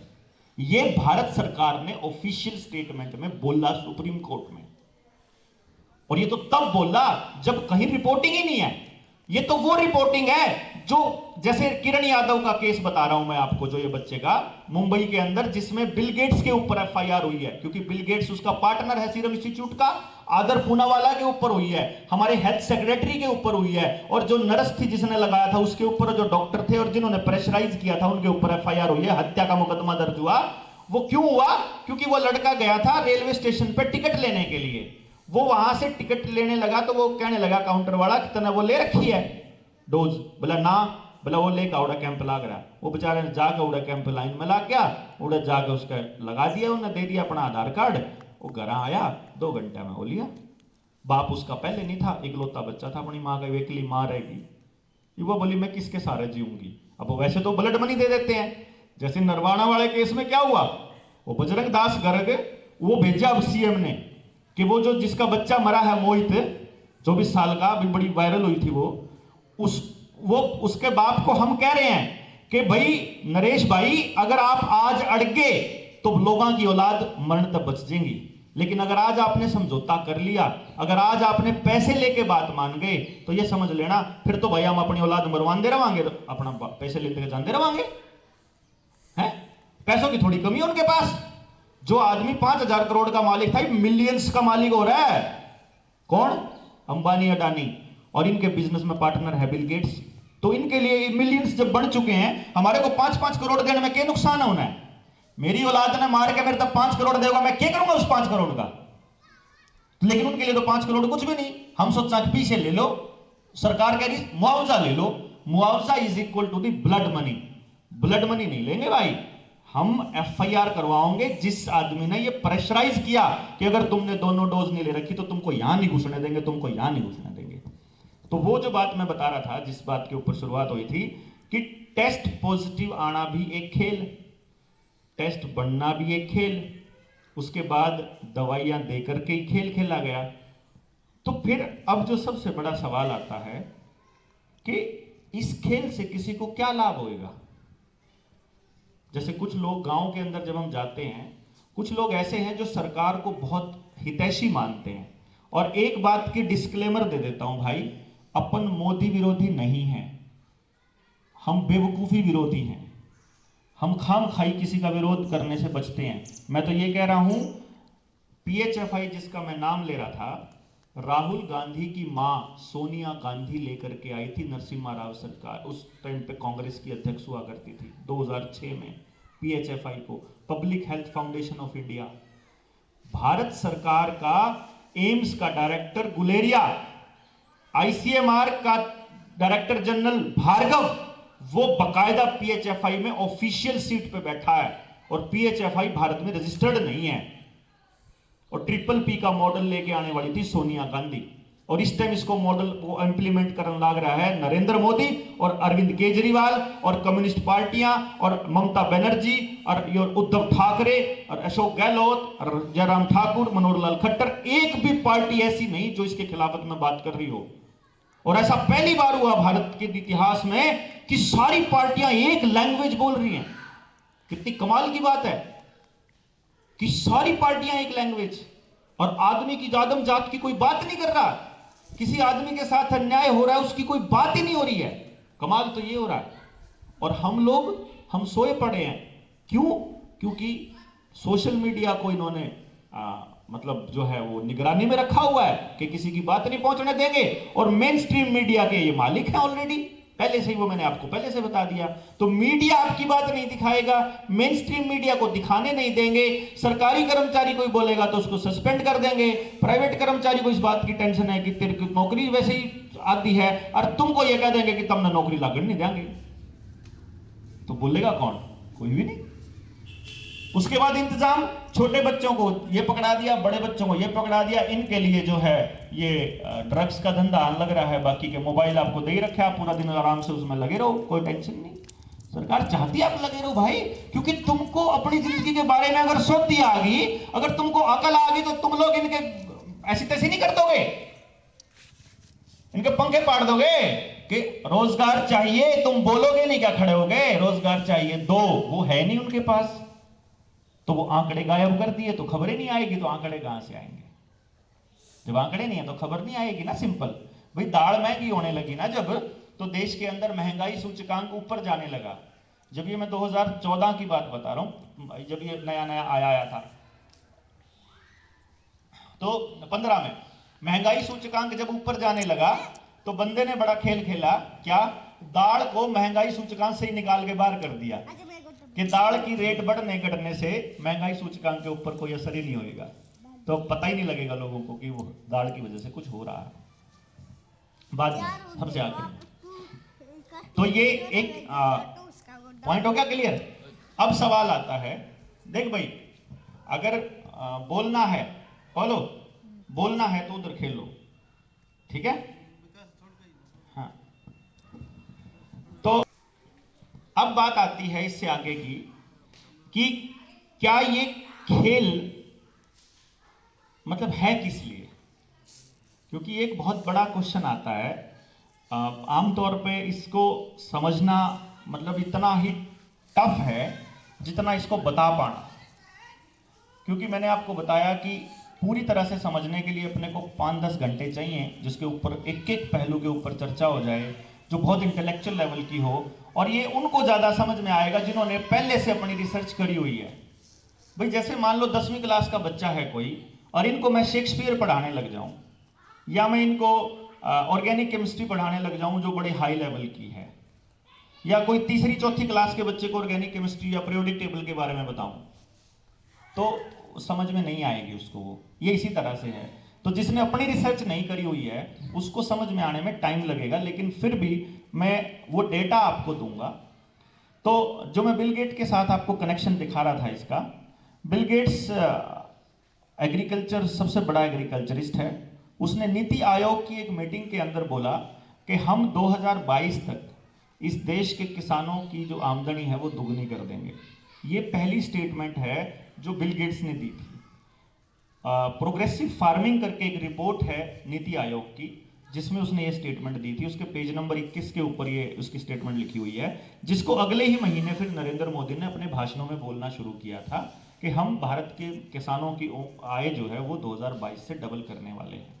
अभी जो किसानों के जो कानून थे, ये कानून आएंगे, ये बात 2017 से पहले डिसाइडेड थी। 14 में भूमि अधिग्रहण बिल आया, उनसे पहले कांग्रेस ये बड़े कानून लेकर के आने वाली थी, और ये कानून मिला करके फिर इस टीकाकरण वाले अभियान के साथ जुड़ते हैं। क्योंकि लोगों को ऐसा लगता है कि ये केवल एक टीका है, या लोगों को लगता है कि ये आपको ठीक करने के लिए है। मैं आपको थोड़ा स्पष्ट कर दूं, ये एक्चुअली कोई टीका नहीं है, ये जीन थेरेपी है, एक्सपेरिमेंटल जीन थेरेपी, जिसकी पेटेंट के आखिर में 060606 है, और ये बिल गेट्स के नाम पेटेंट है। और जितनी वैक्सीन कंपनियां हैं उन सब कंपनियों के पार्टनरशिप के तौर पे बिल गेट्स बैठा हुआ है, और वहां ये अपना फॉर्मूला ऐसे देता है। अभी तक 2 डोजेस के अंदर लोगों को प्लेसिबो भी दिया गया, सलाइन वाटर भी दिया गया, मतलब जो नमक का पानी होता है ना, जो कहते पानी के टिक्के लाए, वो भी दिया गया बहुत सारी जनरेशन को, स्पेशली जो जनरेशन 40 से बिलो थी, जो 35 से छोटी थी, जो उनको दिया गया सलाइन वाटर मैक्सिमम। और अब जो 3री डोज आने वाली है उसके अंदर आने वाला है आपका असली प्रोडक्ट जो इसके अंदर आएगा। यही कारण है दुनिया भर में जहां जहां 3री, 4थी और 5वीं डोज चल रही है, वहां वहां लगातार मैसिव प्रोटेस्ट हो रहे हैं पूरी दुनिया के अंदर। और ये खेल किस लिए है, मैं अगर आपको मोटे तौर पे बता दूं, तो दुनिया के जितने भी संसाधन हैं, क्या क्या संसाधन हो सकते हैं, जैसे तेल के कुओं के ऊपर पहले से ही रॉकेफेलर फैमिली का कब्जा है। कि कौन कौन जानता है रॉकेफेलर फैमिली के बारे में, उनका नाम किस किसने सुना है रॉकेफेलर का? 2-4 लोग हैं, मतलब सुना है। रॉकेफेलर फैमिली के बारे में बता देता हूं। जितने भी तेल के कुएं हैं अरब कंट्रीज के अंदर, उन सब का मालिक रॉकेफेलर फैमिली है। रॉकेफेलर फैमिली क्या करती है, जो तेल शोधन के बाद जो केमिकल्स बचते हैं, उन केमिकल्स को पेस्टिसाइड बनाते हैं। फिर वो पेस्टिसाइड की कंपनियां भी सारी रॉकेफेलर की है। उस पेस्टिसाइड से और उस इंसेक्टिसाइड से और उस मतलब डीएपी वगैरह, यूरिया वगैरह बनता है, इससे जो फिर बीमारियां होती हैं, हार्ट की बीमारियां हो गई, जितनी कार्डियक बीमारियां हो गई, जो हमारे ब्लड प्रेशर की हो गई, हमारे इम्यून सिस्टम की और जितनी बीमारियां हो गई, जितनी शुगर की हो गई, ये सारी बीमारियों की जो दवाइयां हैं, सिप्ला है, मैनकाइंड है, रैनबैक्सी, ये तो नाम अपने इंडियन नाम है, इनके मालिक भी वही रॉकफेलर फैमिली है। यानी कि तेल इनका, उससे जो कबाड़ बचा वो खेतों में डाला, वहां भी पैसा दिया किसान ने, उससे जो बीमारी हुई वो जिन दवाइयों का दिया वो भी पैसा रॉकफेलर फैमिली को मिला। तो ये रॉकफेलर फैमिली है जिसकी प्रोजेक्टेड जो रिसर्च थी वो 1970 में भारत देश को दी गई थी, जिसका नाम दिया था हरित क्रांति। जैसे मैंने कवरिंग फायर बोला ना कि 1000 किलो ड्रग्स लेके जाने के लिए 1 किलो ड्रग्स पकड़वा दो, ऐसे करके हमारे किसानों को, पहले किसान जो होता था, जो अगर मैं आज से 50 साल पहले की बात करूं, 1970-80 की बात है, तब जो जितनी भी खेती होती थी पूरे मुल्क के अंदर, पूरे भारत में, वो कम्युनिटी खेती होती थी। मतलब जैसे अपन कहते ना साज्य में खेती किया करते थे, मिलजुल के, मतलब डंगवारा भी बोला करते हैं, हमारे वहां डंगवारा बोलते हैं उसको, कि भाई तेरे मैं कटवा दूंगा तू मेरे कटवा दे, तेरा मैं करवा दूंगा तू मेरे मतलब एक मोहल्ले में किसी लड़की की शादी हो गई तो पूरे मोहल्ले की शादी होती थी, वो भाई मोहल्ले की सांझी बाण है, सारे काम साझे होते थे वो, तो पैसे के साथ कनेक्टेड नहीं थे। हमारा जो नाई था बाल काटने वाला, वो भी अपने डंगरों के लिए अनाज चाहिए उसको, या चारा चाहिए, तूड़ी चाहिए, न्यार चाहिए, वो अपने अपने उनसे ले आता था, कभी किसी से ले आया, कभी किसी से, कभी किसी। तो मेरा नंबर 1 महीने में आया करता, 30 आदमियों को काट रहा है तो वो। इसी तरह से हमारे जो जुत्ती गांठने वाले थे उनका भी यही था, हमारे जो और लोग थे जो भी हमारे से रिलेटेड जितने काम थे, सारे काम कुम्हार से लेके, लोहार से लेके, गंडासे चढ़वाने हो या कुछ भी करना हो, वो ऐसे ही चलता था कम्युनिटी का। तो पैसा डिपेंडेंट नहीं था, सबकी जरूरतें सारे पूरा कर रहे थे। इन्होंने बड़े खूबसूरती से क्या किया, किसान को पहले पैसे के साथ जोड़ा, उसको ये कहा गया कि तुम्हें ये बीज बोना है, ये बीज तुमको फ्री मिलेगा। आपको पता होगा आपके टाइम पे फ्री मिलता था, उस टाइम पे 1970 में, जो आज खरीदना पड़ता है आपको, ये पहले आपको फ्री मिलता था। और किसान को ये कहा कि तुम अपनी जो पुराना जो बीज बोओगे, वो बीज तो तुमको, उसकी जो फसल होगी उसका तो रेट तुमको ये मिलेगा, और तुम जो हम दे रहे हैं ये वाला बोओगे तो इसका रेट ज्यादा मिलेगा। उसकी कीमत भी ज्यादा मिलती थी, उसकी पैदावार भी ज्यादा होती थी। तो किसान के पास पैसा आना शुरू हुआ। तो किसान लालच में अपनी पारंपरिक खेती से बजाय वो इंडिविजुअल चला गया। फिर उसको धीरे धीरे उसकी खेती के ऊपर, उसको पहले तो 10 एकड़ वाले को ट्रैक्टर मिलना शुरू हुआ, फिर 5 एकड़ वाले को मिलना शुरू हुआ, फिर 3 एकड़, 4 एकड़ वाले, फिर 3 एकड़, एक तो चाहे कोई ले लो, वो भी ले लो चाहे, है ना। तो ये पूरा का पूरा खेल खेला गया, क्योंकि आदमी क्या करता है, रीस करता है। किसकी रीस करता है? अमीर आदमी की रीस करता है। अमीर आदमी को पहले एप्पल 13 2 लाख में दिया जाएगा, फिर वो घटते घटते घटते घटते घटते घटते जो है वो हमारे पास जब इंडिया में आएगा तो उसकी कीमत लाख सवा लाख होएगी, तब भी वो सिर्फ अमीर लोग लेंगे। तो हमारे जैसा कोई बालक जो है, मतलब थोड़े से पैसे इधर से लेके, थोड़े मम्मी पे, थोड़े दादा पे ले लाकर वो सेकेंड हैंड लेकर नबी आंडी हो जाएगा कि अपने पे एप्पल है। तो क्यों? क्योंकि वो सिंबल स्टेटस जो है उसका बना दिया अमीर का। तो हमें ऐसा लगा कि हम भी वही अमीर हैं। तो चाहे वो नशा करना है, चाहे वो पैसे के दिखावा करना है, चाहे वो साधन का दिखावा करना है, वो सारा का सारा वहां से प्रोग्राम्ड साइकोलॉजी के थ्रू हमारे बच्चों के दिमाग में घुसा दिया गया। इसी तरह से किसान को भी इंडिविजुअलाइज कर दिया गया, समाज से तोड़ दिया गया। पहले समाज के अंदर उन लोगों की इज्जत ज्यादा होती थी जिसकी जबान की वैल्यू हो। बाद में अब हमारे यहाँ आज के टाइम पे स्कूल किनके हैं? जो पहले शराब की ठेकेदारी करते थे। एमएलए कौन है? जो गांव का सबसे निकम्मा, गंदा और निहायत ही नीच आदमी हो। अभी हमारे आसपास यही हो रहा है। मतलब जिस पंचायती कौन है? जो समाज के सबसे तिरस्कृत आदमी आजकल पंचायती हैं, और जो आदमी सरकार है या तो सारी रांडा की है, कत्ती बेघरा की, निकम्मा की।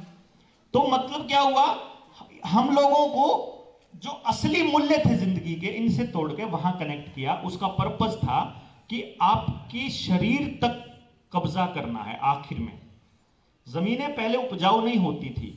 उपजाऊ नहीं होती थी तो पहले जमीन को रख रखाव करना भी मुश्किल होता था। तो पहले के टाइम में तो मुझे याद है, जब मैं राजस्थान में गया था रिसर्च के दौर में, तो वहां तो वो लोग ये बता रहे थे कि ले 30 एकड़ इसको दे दिया, संभालेगा कौन इसने इतनी एकड़ जमीन है, कम रखो, क्योंकि उसमें पैदावार कुछ नहीं, कनेक्ट कुछ नहीं, जमीन की कोई वैल्यू ही नहीं थी, जमीन बोझ थी मतलब आदमी के ऊपर। तो आप सोचिए। हाँ, ये तिगड़ाना गांव नहीं, ये घुसकानी गांव है। पूरी जमीन तिगड़ाना की उसको दी हुई है, उसको दी हुई है घुसकानी को। वही बात हो रही है, वही हाँ, वही मैं कह रहा हूं कि उस टाइम पे जमीन को, अब आप देखिए, किसान ने जमीन को कल्टीवेट कर दिया है, पूरी तरह से उपजाऊ जमीन आ गई है। अब एक भी जगह ऐसी नहीं है जहां फसल ना होती हो। अब उनको वो जमीन वापस चाहिए आपसे, उसी फैमिली को। पॉपुलेशन प्रॉब्लम नहीं है, पॉपुलेशन को प्रॉब्लम दिखाया जाता है, पॉपुलेशन को प्रॉब्लम बताया जाता है हमेशा, ताकि पीछा छुड़ाया जा सके। ये जितने लोग हैं, मैं आपको एक चीज बताऊं, आपके टाइम में पॉपुलेशन प्रॉब्लम नहीं थी। मेरे दादा के 10 बालक हैं, 8 तो मेरी दादी ने पैदा करे थे, 2 उसने गोद लिए थे मेरे ताऊ के। जो मैं वो बता रहा हूं, रोवेगा नहीं है, बात होती है। देखो पॉइंट को समझिए आप। मैं पॉपुलेशन का आपको ये दिखाता हूं। देखो ताऊ, ओ ताऊ एक मिनट देख, जब बीच में बोलेगा तो फिर बात नहीं होगी। देख ताऊ, जब बीच में बोलेगा तो फिर बात का फ्लो टूट जाएगा। कुछ देनी नहीं, जवाब नहीं देना, बाद में मैं आपसे पूछूंगा एक एक बात, बाद में पूछूंगा, अभी बीच में नहीं बोलना आपने, ठीक है ना, बीच में प्लीज। तो क्या है, देखो मैं आपको पॉपुलेशन का एक कॉन्सेप्ट समझाता हूं जो आपके दिमाग में गलत डाल दिया गया। जैसे आपको नौकरी लेनी है, पानी, गर्म पानी देना यार। जो नौकरी लेनी है अगर आपको, तो आपको क्या बताया जाएगा कि जो रिजर्वेशन वाले हैं ना, उन्होंने उनका हक छीन लिया जो बढ़िया नंबर लेने वाले थे, और जो बढ़िया नंबर लेने वाले उन्होंने छीन लिया रिजर्वेशन वालों का, ऐसा दिखाया जाएगा। तो दोनों को एक दूसरे का दुश्मन बना दिया। जबकि मैं बता रहा था कि जब फार्म भरने वाले ज्यादा हैं और नौकरियां कम हैं, तो कुछ मतलब मैक्सिमम बच्चों ने तो रहना ही रहना है। तो आपकी केवल 1% पॉपुलेशन के लिए भी पूरी नौकरियां अवेलेबल नहीं है। तो ऐसा क्या था कि पहले हम लोग 10-10 बच्चे पैदा करते थे। हमारे जो दादा हैं, जो मैं बता रहा था आपका, किसी के भी जितने यहां बैठे हैं ना, आपके बुजुर्गों से अगर आप पूछोगे तो 5 से कम तो बहुत कम लोगों की औलाद थी। और वो कारण क्या था? पहले क्या था कि जो आदमी होता है, जो इंसान होता है, वो जितने रुपए का खाता है, हमेशा वो अपने दोनों हाथों से उससे ज्यादा का काम करता है। भाई अगर आपको कोई रोटी पर नौकर मिल जाए, उससे सस्ती कोई बात है गे? भाई आरोग्य की रोटी पर आदमी मिल जाए, उससे कोई बात है गे? इसका मतलब रोटी खिलाना किसी के लिए प्रॉब्लम नहीं हो सकती कभी भी। इसका मतलब क्या है कि आदमी कभी बोझ नहीं हो सकता समाज के ऊपर। वो अगर है तो वो अपना कंट्रीब्यूट जितना करेगा समाज में, वो उसका प्रोडक्शन उससे कहीं ज्यादा होएगा जितना वो खाएगा। तो आदमी का होना कभी प्रॉब्लम नहीं होती। सिक्योरिटी है अगर ज्यादा आदमी होंगे तो। अभी लोगों को अकेला अकेला तोड़ा ना इन्होंने तोड़ करके तो ये बीमारी चलाई कि तुम अपने घरों में घुसे रहोगे। अगर किसी को इलाज नहीं मिला और उसको मतलब मार दिया गया उसके परिवार के बच्चे को, तो उसकी जब लाश आएगी तो किसी को अलाउड नहीं है उसकी लाश के नजदीक जाना, क्योंकि अगर वो चले गए तो वो मालिक बताएगा कि मेरे साथ ऐसी ऐसी दुर्गति हुई, मेरा नाश कर दिया इन लोगों ने या सरकार ने। और कसूर एक वायरस का बता रहे हैं जो है ही नहीं। मतलब ये खेल खेला गया, यही जनसंख्या के केस में खेला गया। तो ये जो मैं रॉकेफेलर फैमिली का खेल बता रहा था आपको, एक दूसरी फैमिली है जिसको हम कहते हैं Bill Gates family, Melinda and Gates Foundation. क्या किसी ने स्वालबार्ड सीड वॉल्ट का नाम सुना है? स्वालबार्ड सीड वॉल्ट ये एक बीज वॉल्ट है। मैं आपको इसका बता देता हूं। दुनिया के अंदर अगर कभी अकाल, बाढ़ या ऐसा कुछ आ जाए तो सारे के सारे बीज सुरक्षित रहने चाहिए, जो हमारे वैदिक टाइम से लेकर के आज तक अगर जो मौजूद रहे भारत के अंदर, उसके लिए नॉर्वे के अंदर एक स्वालबार्ड सीड वॉल्ट बनाया गया, जिसके अंदर दुनिया के सारे बीज सुरक्षित रखे गए। कितने बीज हैं मालूम है वहां? लगभग सारे बीज हैं, उनमें से मोटे मोटे तौर पे मैं आपको एक बात बताता हूं, 3.5 लाख बीजों के ऊपर, 3.5 लाख बीजों के ऊपर अकेले बिल गेट्स का पेटेंट है।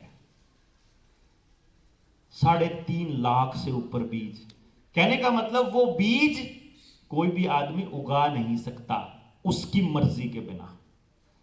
नया जो कानून आ रहा है, जैसे खेती का कानून तो एक कानून था, अभी प्राइवेट प्रॉपर्टी एक्ट आएगा, अभी पानी का एक्ट आएगा और बीज का भी एक्ट आएगा।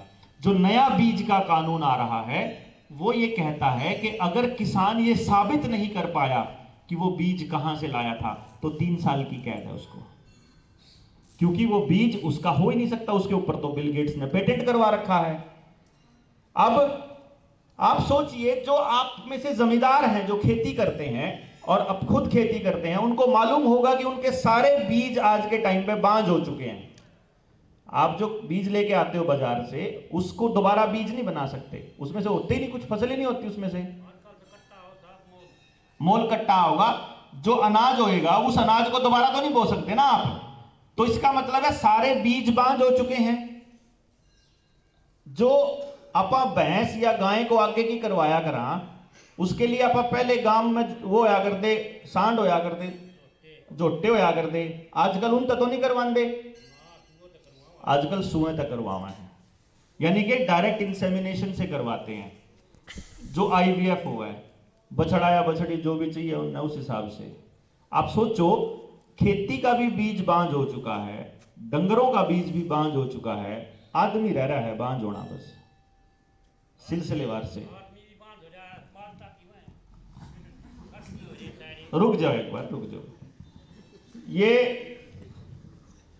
आप समझिए कि हम किस तरफ जा रहे हैं, ये समझना बड़ा जरूरी होता है, क्योंकि बैठ के कभी चर्चा नहीं होएगी।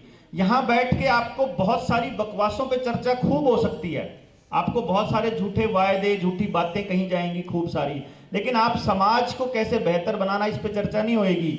और समाज को बेहतर बनाने के लिए सबसे पहले समाज में क्या गलत हो रहा है उसका पता होना जरूरी है, और उसको मानना जरूरी है कि हाँ ठीक करने की जरूरत है, उसके बाद ही तो आप ठीक कर पाएंगे ना उसके माहौल को। तो अब इसका मतलब क्या हो गया कि जो सबसे बड़ी जो चुनौती आज हमारे टाइम में हमारे सामने है वो है हमारे इंसान को बांझ होने से बचाना। अब आप देखिए, लड़कियों की उम्र 21 साल कर दी शादी की, लेकिन लिव इन रिलेशनशिप में वो 16 साल से रह सकती है। समझ रहे हैं कानून को? 16 साल की उम्र में वो अपना शारीरिक संबंध बना सकती है, सेक्स कर सकती है, लेकिन शादी नहीं कर सकती। तो इसका मतलब प्रेग्नेंट भी हो सकती है, क्योंकि हमारे यहां प्यूबर्टी जो है बहुत जल्दी होने लग गई। 10 साल 11 साल की उम्र में मेरे ख्याल लड़कियों के अंदर पीरियड्स आने शुरू हो गए हैं। और आप देखोगे 13-14 साल की उम्र से लेकर के सबसे ज्यादा फर्टिलिटी होती है लड़कियों में। तो ये अब क्या होगा, 16 साल की उम्र में अगर किसी लड़की को गलती से प्रेगनेंसी हो जाती है, उसको वो अबॉर्ट करानी पड़ेगी, फिर उसको दोबारा से, क्योंकि उसको परमिशन तो मिल चुकी है ना, माँ बाप तो रोक नहीं सकते अब उसको लिव इन रिलेशनशिप में रहने से कानूनन। तो होगा क्या कि 21 साल तक वो ऑटोमेटिकली उसका शरीर इतना खराब हो जाएगा कि वो बच्चे पैदा करने लायक बचेगी ही नहीं। सेम केस होगा फिर अब रह गए हमारे बच्चों के साथ। हमारे बच्चों को जो मोबाइल दिया जा रहा है, शायद आपको ये पता नहीं है, मोबाइल और स्क्रीन के अंदर जो माइंड कंट्रोल टेक्नोलॉजी है उसका भी पेटेंट बिल गेट के नाम है। जो नेटफ्लिक्स है और जो ये दूसरे के दूसरे पोर्टल्स हैं, इनके अंदर जो कलर्स कॉम्बिनेशन है, वो कलर्स जो चलते हैं कि इतने 1000 कलर्स, वो एक्चुअली माइंड कंट्रोल प्रोग्रामिंग है। आप देखोगे जो बच्चा लगातार सीरीज देखने लग जाएगा वो उसका पीछा नहीं छोड़ सकता, दिन रात उसके पीछे पड़े रहेगा कि थोड़ी सी रहेगी, वो सोचता है यही एपिसोड पूरा कर लूं, इतना अगला और चाल बड़ा यूं और कर लूं। ये ऐसा ही गेम के केस में होगा, वीडियो गेम के केस में भी ऐसा ही होने लगेगा, आप छोड़ ही नहीं पाओगे।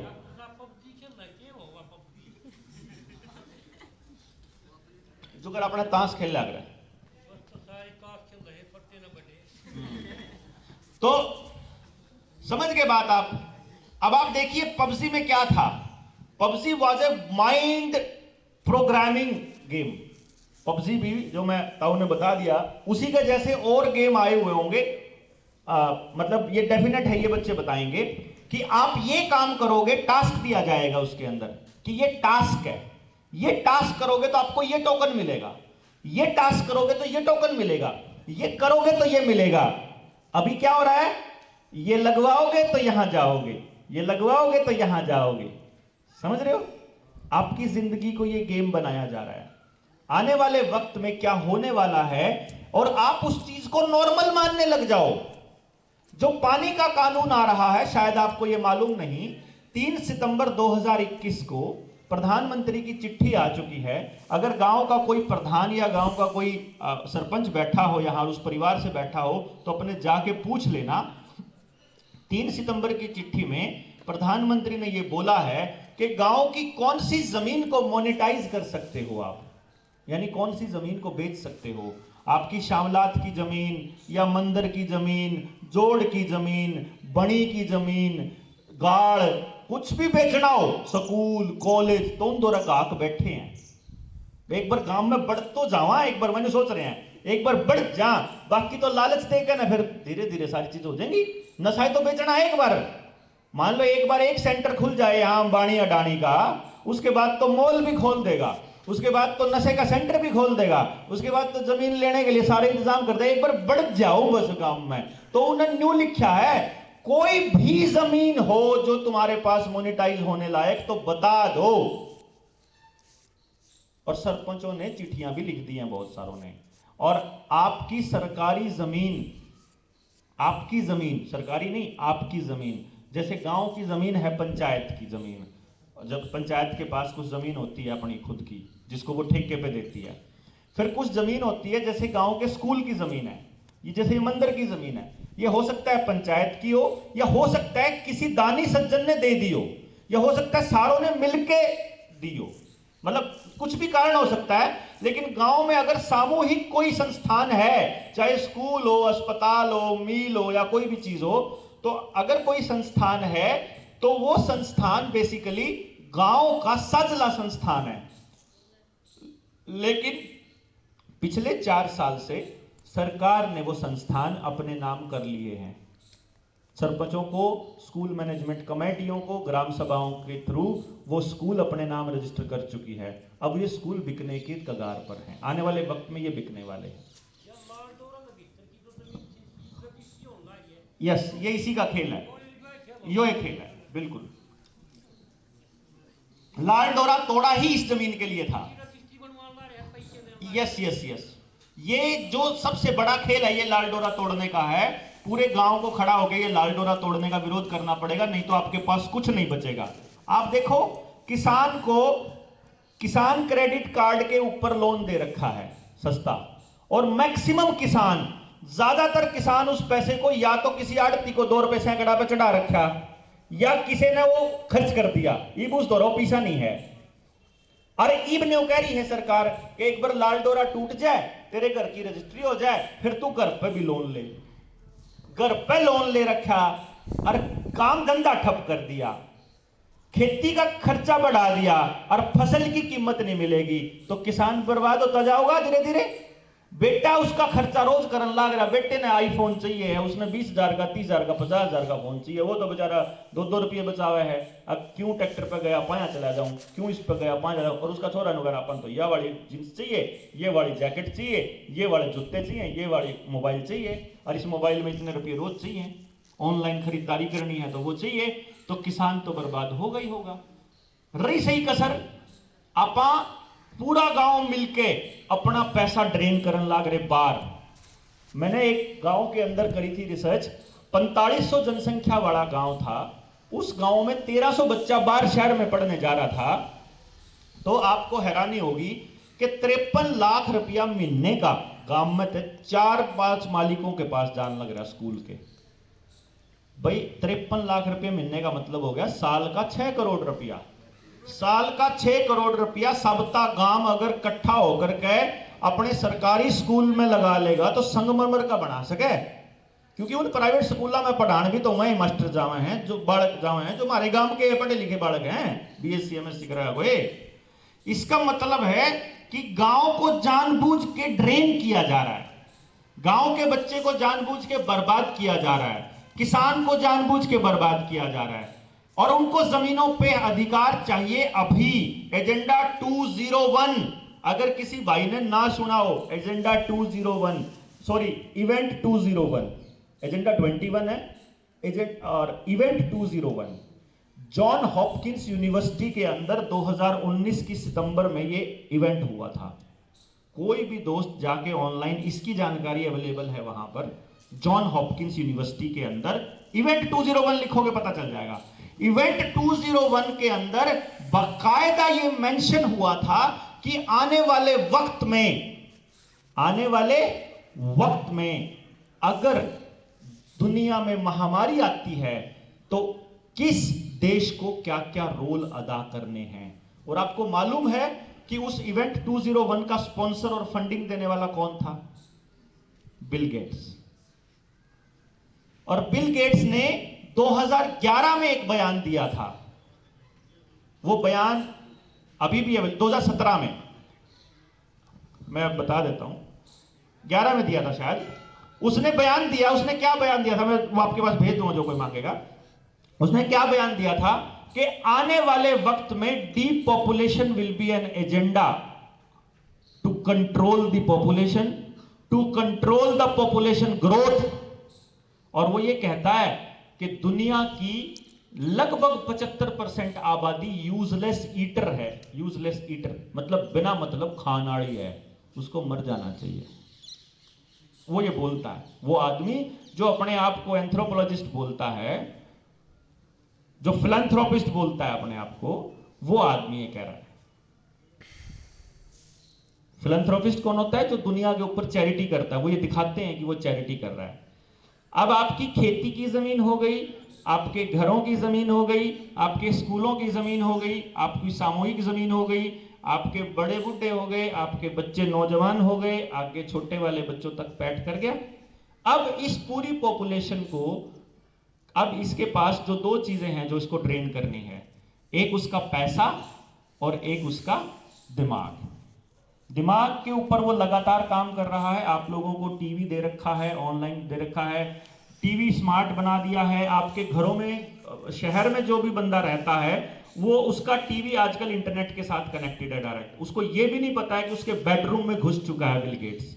उस टीवी के अंदर हिडन कैमराज हैं, उनको ये भी नहीं मालूम है, यानी वो क्या कर रहे हैं अपने बेडरूम में।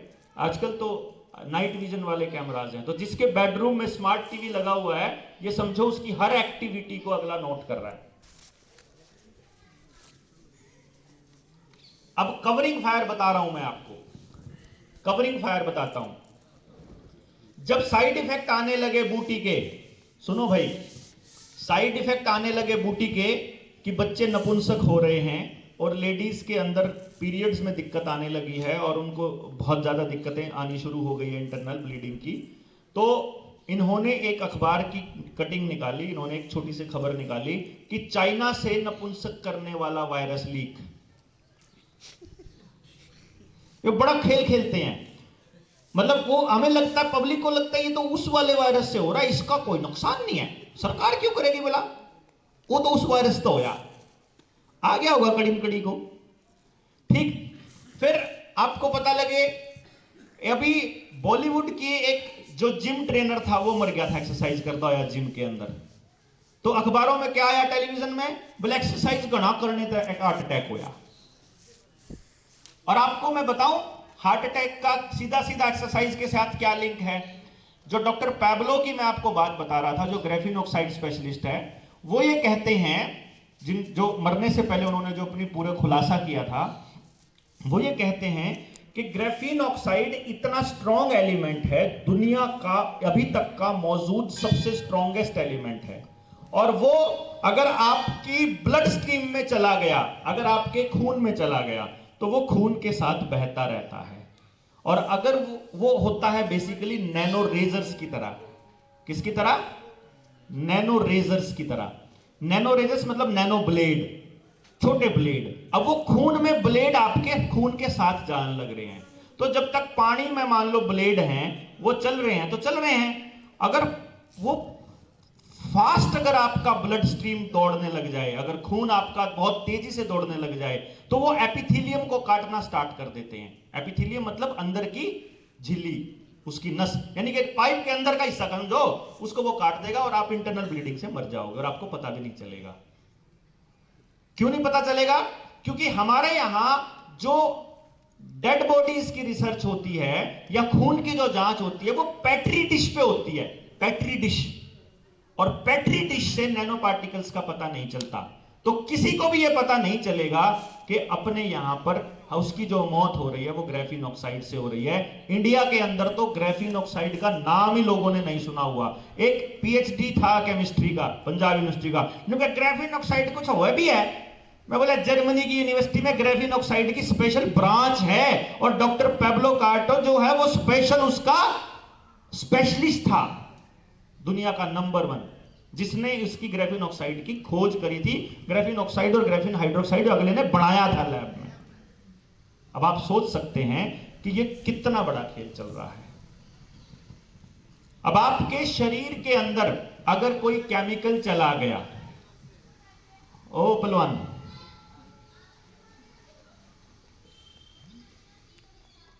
अगर आपके शरीर में कोई केमिकल चला जाता है, उस केमिकल को भेजने के पीछे लॉजिक क्या है? जैसे अभी 2 आ गई, हम लोग तो नहीं डरे हुए कोई भी। अब हमारे देश में लोगों के मरने की संख्या कम क्यों है पता है? अमेरिका में 35 करोड़ की जनसंख्या है, पहले 6 महीने में वहां 10 लाख लोग मर लिए थे। तो लोग सड़कों पे उतरने शुरू हो गए कि हमारे आदमी मरन लाग गए भाई। तो फिर जर्मनी में उतरे, फिर फ्रांस में उतरे, फिर रशिया में उतरे, फिर कनाडा में उतरे, फिर ऑस्ट्रिया में उतरे, और मतलब अब दुनिया का एक भी देश ऐसा नहीं बचा हुआ जहां लोग सड़कों पे ना हो। मसिव प्रोटेस्ट, बड़े बड़े प्रोटेस्ट होने लग रहे। भारत के अंदर इतनी मौतें कम क्यों हो रही हैं? क्योंकि हमारे यहां जुगाड़ चलता है। गणखरे लोग आना जिन नल्लुआना नहीं था सर्टिफिकेट बनवा लिए, उन नल्लुआना कौन था तो सर्टिफिकेट बन गए। और हमारे यहां उनको अभी अपने देश के अंदर पूरी दुनिया में ही टारगेट 2030 तक का है। हमारे यहां स्लो चलने के पीछे बहुत बड़ा कारण भी है। उनको यह मालूम है कि यहां के लोग अभी सोए हुए हैं। अमेरिका में तो 5000 डॉक्टर मीडिया के सामने आके बोल गए, जिसको मैंने ग्रेट रेजिग्नेशन बोला था। उन्होंने बोला पूरी दुनिया को कि यह फ्रॉड चल रहा है, क्योंकि मीडिया सेंसर्ड है तो आप तक खबर नहीं आएगी। द ग्रेट रेजिग्नेशन के बारे में अगर आपको पता चलेगा तो आपको मालूम पड़ जाएगा, ढूंढोगे तो आप। तो हमारे यहां जो हमारा डॉक्टर है वो कौन है? जैसे मैं आपको बताता हूं, अभी मैं हिमाचल जा रहा था तो मुझे 2 बच्चे मिल गए। उसमें से एक बच्चे ने तो दूसरा ला दे। अब जो पॉइंट था, कौन से पॉइंट पे थे आप? जुगाड़ था, तो इन लोगों ने लगवाया नहीं।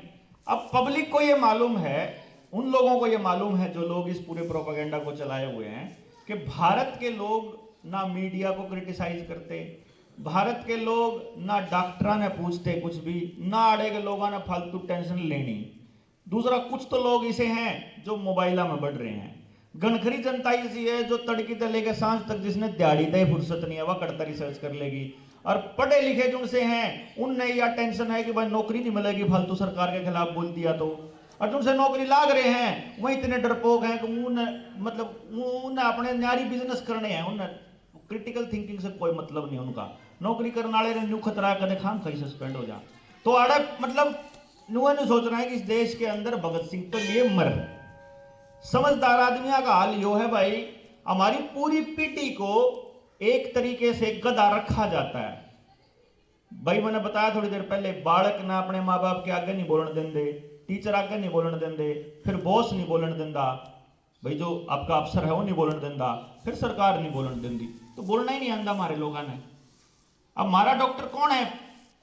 एमबीबीएस में दाखला किसका होगा? एमबीबीएस में दाखला होगा उस बालक का जो बालक रट्टे मारता रहा हो, फालतू कुछ ना बोलता हो, जो किताब में लिख रहा है उसने पूरे ने याद करता हो, और फिर उसके बाद चुपचाप पेपर देकर बढ़िया नंबर ले लेंदा हो। दूसरा ना भाषण जाड़े जा, वो डॉक्टर है जो लाग रहा है। है ना। मतलब हम लोग ज्यादा भाई की का मतलब ये है कि जो नौकरी लग गया वो आदमी इंटेलिजेंट माना जाता है हमारे यहाँ। और नौकरी कौन लगेगा? जो उस किताब को फॉलो करेगा। दिमाग को फॉलो करना अलाउड नहीं है हमारे यहाँ पर स्पेशली। और यही कारण है कि हमारे देश में सिर्फ एक डॉक्टर संजय राय, डॉक्टर माया वलेचा और 2-4 मतलब 5-7-10 डॉक्टरों को छोड़ करके और कोई इसकी असलियत को दुनिया के सामने नहीं लेके आ रहे। और डॉक्टर संजय राय भी एम्स में है तो थोड़ा बहुत चल रहे हैं, कल न उन्हें पे कुछ और कुआ देंगे तो वो उसने भी सच मानने लग जाएंगे लोग बाग। नेता अपने लिए बोलने लगेगा थोड़ा बहुत, आदमियों पे जुल्म हो रहा है तो सारी पार्टियों के अंदर इतना करप्शन कर दिया इन्होंने कि एक भी नेता जो है वो जनता के लिए बोलने की हिम्मत नहीं।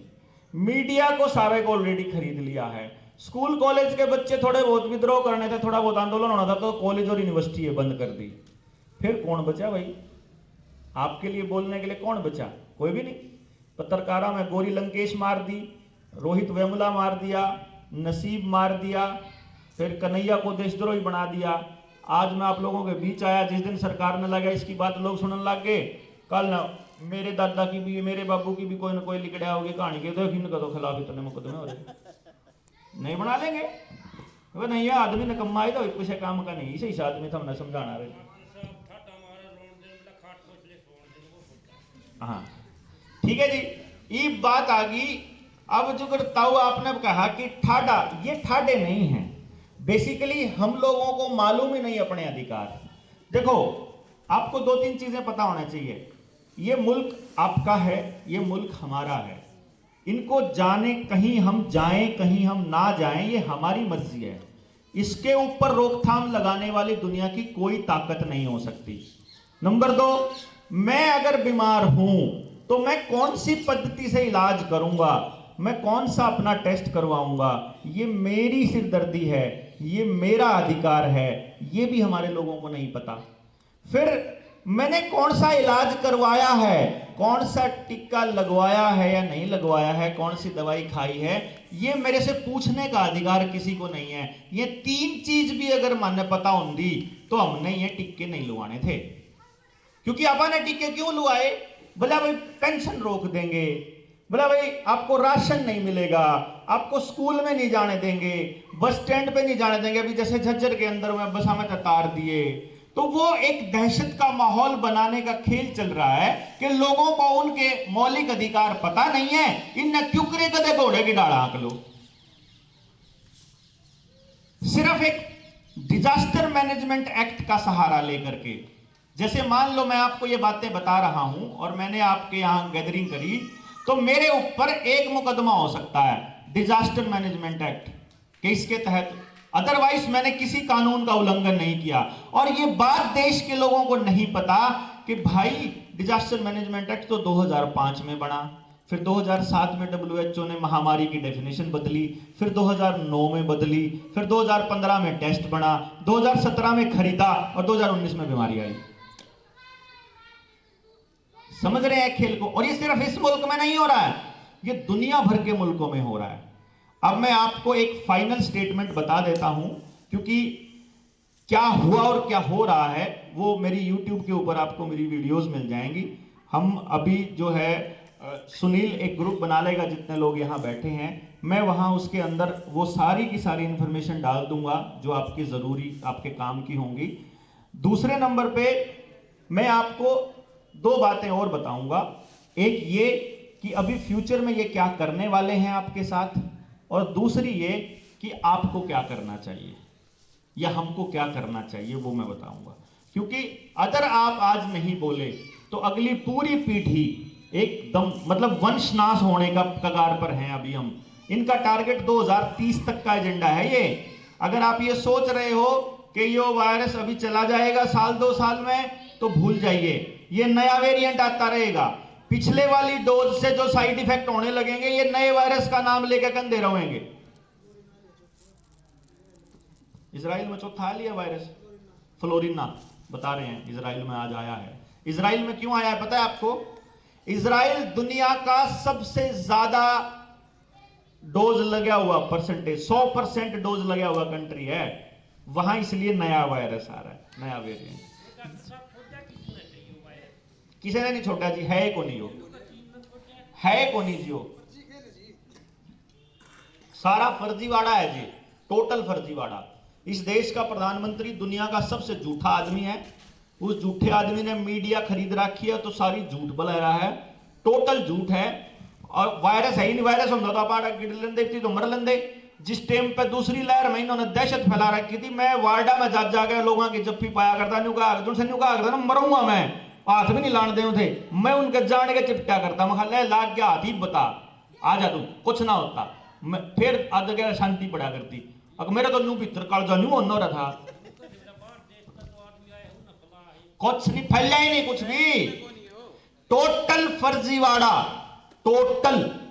तो जितना इसके ऊपर मैंने ये शुरू में ही बोल दिया था, बीच में आए हो, मैंने शुरू में बता दिया था वायरस की कॉक्स पोस्टुलेट थ्योरी क्या होती है, तरीका होता है एक वायरस का, वो बता दिया था, वीडियो मिल जाएगी भैया तो रहना। मैं आपको ये बताऊं था कि अब ये क्या करने वाले हैं भाई। न्यूरालिंक का नाम किस किस ने सुना है? गांव के बच्चों ने, 1 2। न्यूरालिंक एलन मस्क ने खरीदी। न्यूरालिंक जो है एक ऐसी टेक्नोलॉजी के साथ लेकर के आई है जो आपकी मेमोरी तक को रिप्लेस कर सकती है, जो आपके दिमाग को कंप्यूटर के साथ जोड़ सकती है, जो आपके शरीर से रोबोट की तरह काम करा सकती है। ये ऑलरेडी चल रहा है। और जो आपके शरीर में चिप लगने वाली है, अब जिन्होंने 2 लगवा ली है, पहले 1 लगवाई कि सबका 1 लाओ, कुकरे लाओ, यूएचआईडी बनाओ। तो पहला तो मेरा सजेशन ये है कि यूएचआईडी नहीं बनानी। नंबर 2, जिसका 1 लाग ली उसका दूसरी का प्रेशर आ जाएगा, और जिसका 2 लग ली उसके तीसरी का प्रेशर आएगा, तीसरी आएगी, फिर चौथी आएगी। 2000 वही जो हमारी भारत सरकार की कोविन का जो रजिस्ट्रेशन पोर्टल है उसके ऊपर 8 डोज का प्रोविजन दे रखा है बकायदा, 8 तो लगनी है। फिर स्मॉल पॉक्स आ जाएगा, फिर उसकी आएगा टीका, फिर एक नया वायरस आएगा, फिर उसका आएगा टीका। ये 2030 तक चलेगा अगर हम लोग नहीं बोले तो। और इस दौरान क्या हो जाएगा, जैसे सड़कें बेच करके इन लोगों ने कंपनियों को दे दी और ये कहा कि यहां से यहां तक की सड़क इस कंपनी की है और इसके ऊपर टोल टैक्स की वसूली ये कंपनी करेगी, वैसे ही आने वाले वक्त में अपने जोड़ प्राइवेट कंपनी को जाएंगे, अर्जुन और डांगरा ने प्याना होगा, टैक्स दे के जाना पड़ा करेगा।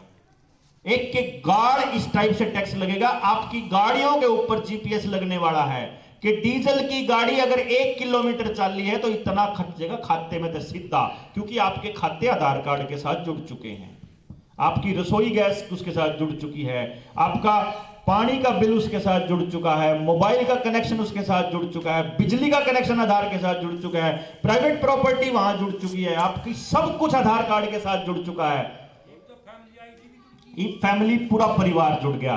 तो कल को आपकी फैमिली में से किसी एक ने भी ये डोज नहीं ले रखी है, किसी एक ने भी, तो भी आपकी सारी सर्विस एक बटन से बंद कर देंगे। फिर क्या करोगे?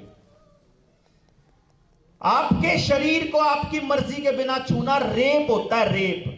तो अगर कोई अधिकारी आपके ऊपर जबरदस्ती ये टीका लगाने के लिए जबरदस्ती कर रहा है तो वो रेप के लिए इंस्टिगेट कर रहा है। तो आप समझ सकते हैं कि आप अपने घर वालों के साथ ये जाति होने दोगे कि नहीं होने दोगे। सरकार मालिक नहीं होती है, मालिक होती है जनता। जैसे मैंने शुरू में ही बताया था, कमेटी का काम होता है उस काम को ठीक से करना। कमेटी नहीं बताएगी गांव को कि क्या करना है, कमेटी को निर्णय देने का हक गांव ने दिया था। अगर कमेटी गलत काम कर रही है तो उनसे सवाल पूछने का हक जनता को है, लेकिन जनता एक जावेगी। अगर मैं कल्ला जाकर पूछूंगा, जो कि पिछले 7 साल से पूछ रहा, 2012 में मैं सोनिया गांधी से पूछा करता, 14 के बाद मैं इससे पूछने लग गया। मैंने बड़ी उम्मीद थी 2012 में कि नरेंद्र मोदी प्रधानमंत्री बने, शिक्षा मंत्री बनाया, मैं समझ गया था कि पट्टा बैठना भाई एजुकेशन का। ये सबसे नीच आदमी को लेके आते हैं उस डिपार्टमेंट के, जिन्हें सब तक कम आंदा हो। देख लो, सब तक लुटेरा आदमी वित्त मंत्री बनेगा और सबसे बेवकूफ आदमी शिक्षा मंत्री बनेगा। जो गुंडा है वो गृह मंत्री, कानून व्यवस्था जो है वो गुंडों के हाथ में, तड़ी पार को बना रखा है। बताओ देश का गृह मंत्री।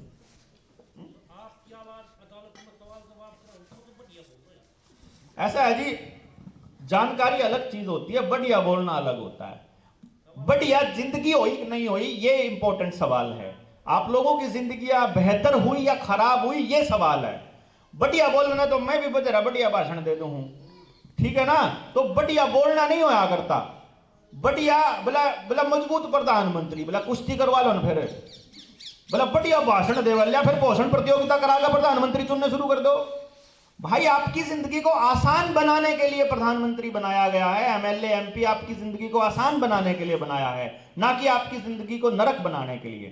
तो जो बात हो रही थी, एलन मस्क आ चुका है, न्यूरालिंक आ चुकी है, आपकी सारी चीजें एक आईडी के साथ जुड़ चुकी है, और वो आईडी जो आधार है वो फैमिली आईडी के साथ जुड़ के अब आपके इस यूनिक हेल्थ आईडी के साथ जुड़ चुकी है। यूनिक हेल्थ आईडी मतलब जो ये आपका टीके का सर्टिफिकेट है, इसके साथ अब आपके हाथ में चिप लगने वाली है, सेमीकंडक्टर माइक्रोचिप यहां हाथ में लगेगी, और आपकी बसों के दरवाजे, आपके ट्रेन के मेट्रो के दरवाजे, आपके मॉल के दरवाजे, आपके बाहर निकलने के दरवाजे उसी चिप के सेंसर लगे होंगे।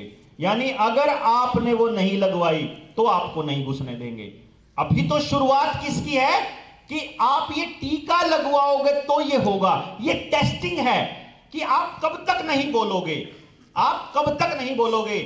मैं आज गारंटी से यहां कह रहा हूं, फ्यूचर क्या है कि अगर हमारी देश की जनसंख्या में से 80% को तीसरी और चौथी डोज लग गई तो उसी दिन मैं इस देश के लोगों को एक दूसरे को मारते काटते दिखाऊंगा आप लोगों को। फिर क्या आ जाएगा कानून, फिर क्या बोलेंगे ये टेलीविजन वाले कि जिन लोगों ने लगवाए नहीं है ना, मेरे वर्ग आदमी जो कंधा फिरा लगवाई ना, जिन्होंने नहीं लगवाए उनकी वजह से नए वायरस आ रहे हैं। तो फिर तुम जरा लगवा रखे हैं ना, वो मारा पकड़ पकड़ के ठोकेंगे, या फिर वो मारे पर क्या ना पकड़वा के जेल में भिजवाओगे। जो वे एनआरसी और सीएए के नाम पर डिटेंशन सेंटर बनने लग रहे हैं, 1800 करोड़ रुपए अभी अभी रिलीज हुए थे पहले से, वो डिटेंशन सेंटर वो हम जैसे लोगों के लिए बनने जिन्होंने नहीं लगवाए। और एक बात मैं बता देता हूं, जिसने एक लगवा रखा वो चौथे छठे तक जिंदा रह गया तो खड़ा होना पड़ेगा, उसने जो 2 लगवा रखे वो खड़ा होना पड़ेगा, 6 लगवा लेगा फिर खड़ा होना पड़ेगा। एक टाइम ऐसा आएगा जब यहां तक आ जाएंगे इनके पाप, फिर तो खड़ा होना ही पड़ेगा। ये देख लो कि कति नाश हो पाछा खड़ा होना है कि पहला है अपनी यह जनरेशन बचानी है, क्योंकि अगली पीढ़ी जो 18 तक छोटे हैं वो बालकों को कोई भी फिजिकल हानि नहीं होने वाली है, शरीर में नुकसान नहीं होएगा, किसी बच्चे को साइड इफेक्ट किसी को रेयर होएगा। जैसे बड़े बच्चों को तो जोड़ों में दर्द, शरीर में दर्द बड़े लोगों को तो बहुत सारा हो रहा है, बच्चों को नहीं होएगा। लेकिन बच्चे जब इनका ब्याह होगा, जब बेरा लागेगा इनका के हो लिया, कति बीज नाश हो जाएगा। आगे आने वाले टाइम में किसका डीएनए आगे जाएगा किसका नहीं जाएगा वो ये डिसाइड करेंगे। क्योंकि ये खेल कैसे चलता है मैं आपको खेल बता देता हूं।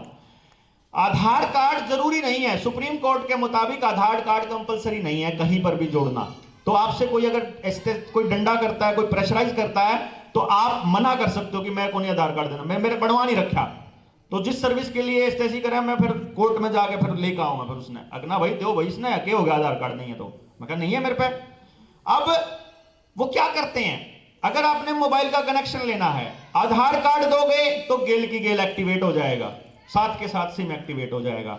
अगर आप अपना ड्राइविंग लाइसेंस दोगे या कुछ और दोगे तो आपका कार्ड एक्टिवेट होगा 2 दिन में 3 दिन में। अब वो क्या, आम आदमी क्या सोचेगा, अरे देना है आधार कार्ड के फर्क पड़ रहा है, जल्दी करवा काम में फटाफट। वो जल्दी के चक्कर में अपने अधिकार भूल जाता है और अपनी सारी सेंसिटिव इंफॉर्मेशन इनको परोस देता है, लो भाई पकड़ो पकड़ो पकड़ो। तो अब ये आपकी जिंदगी को मुश्किल करने वाले हैं। जिसने अगली डोज नहीं ली उसकी जिंदगी उतनी ही मुश्किल होती जाएगी।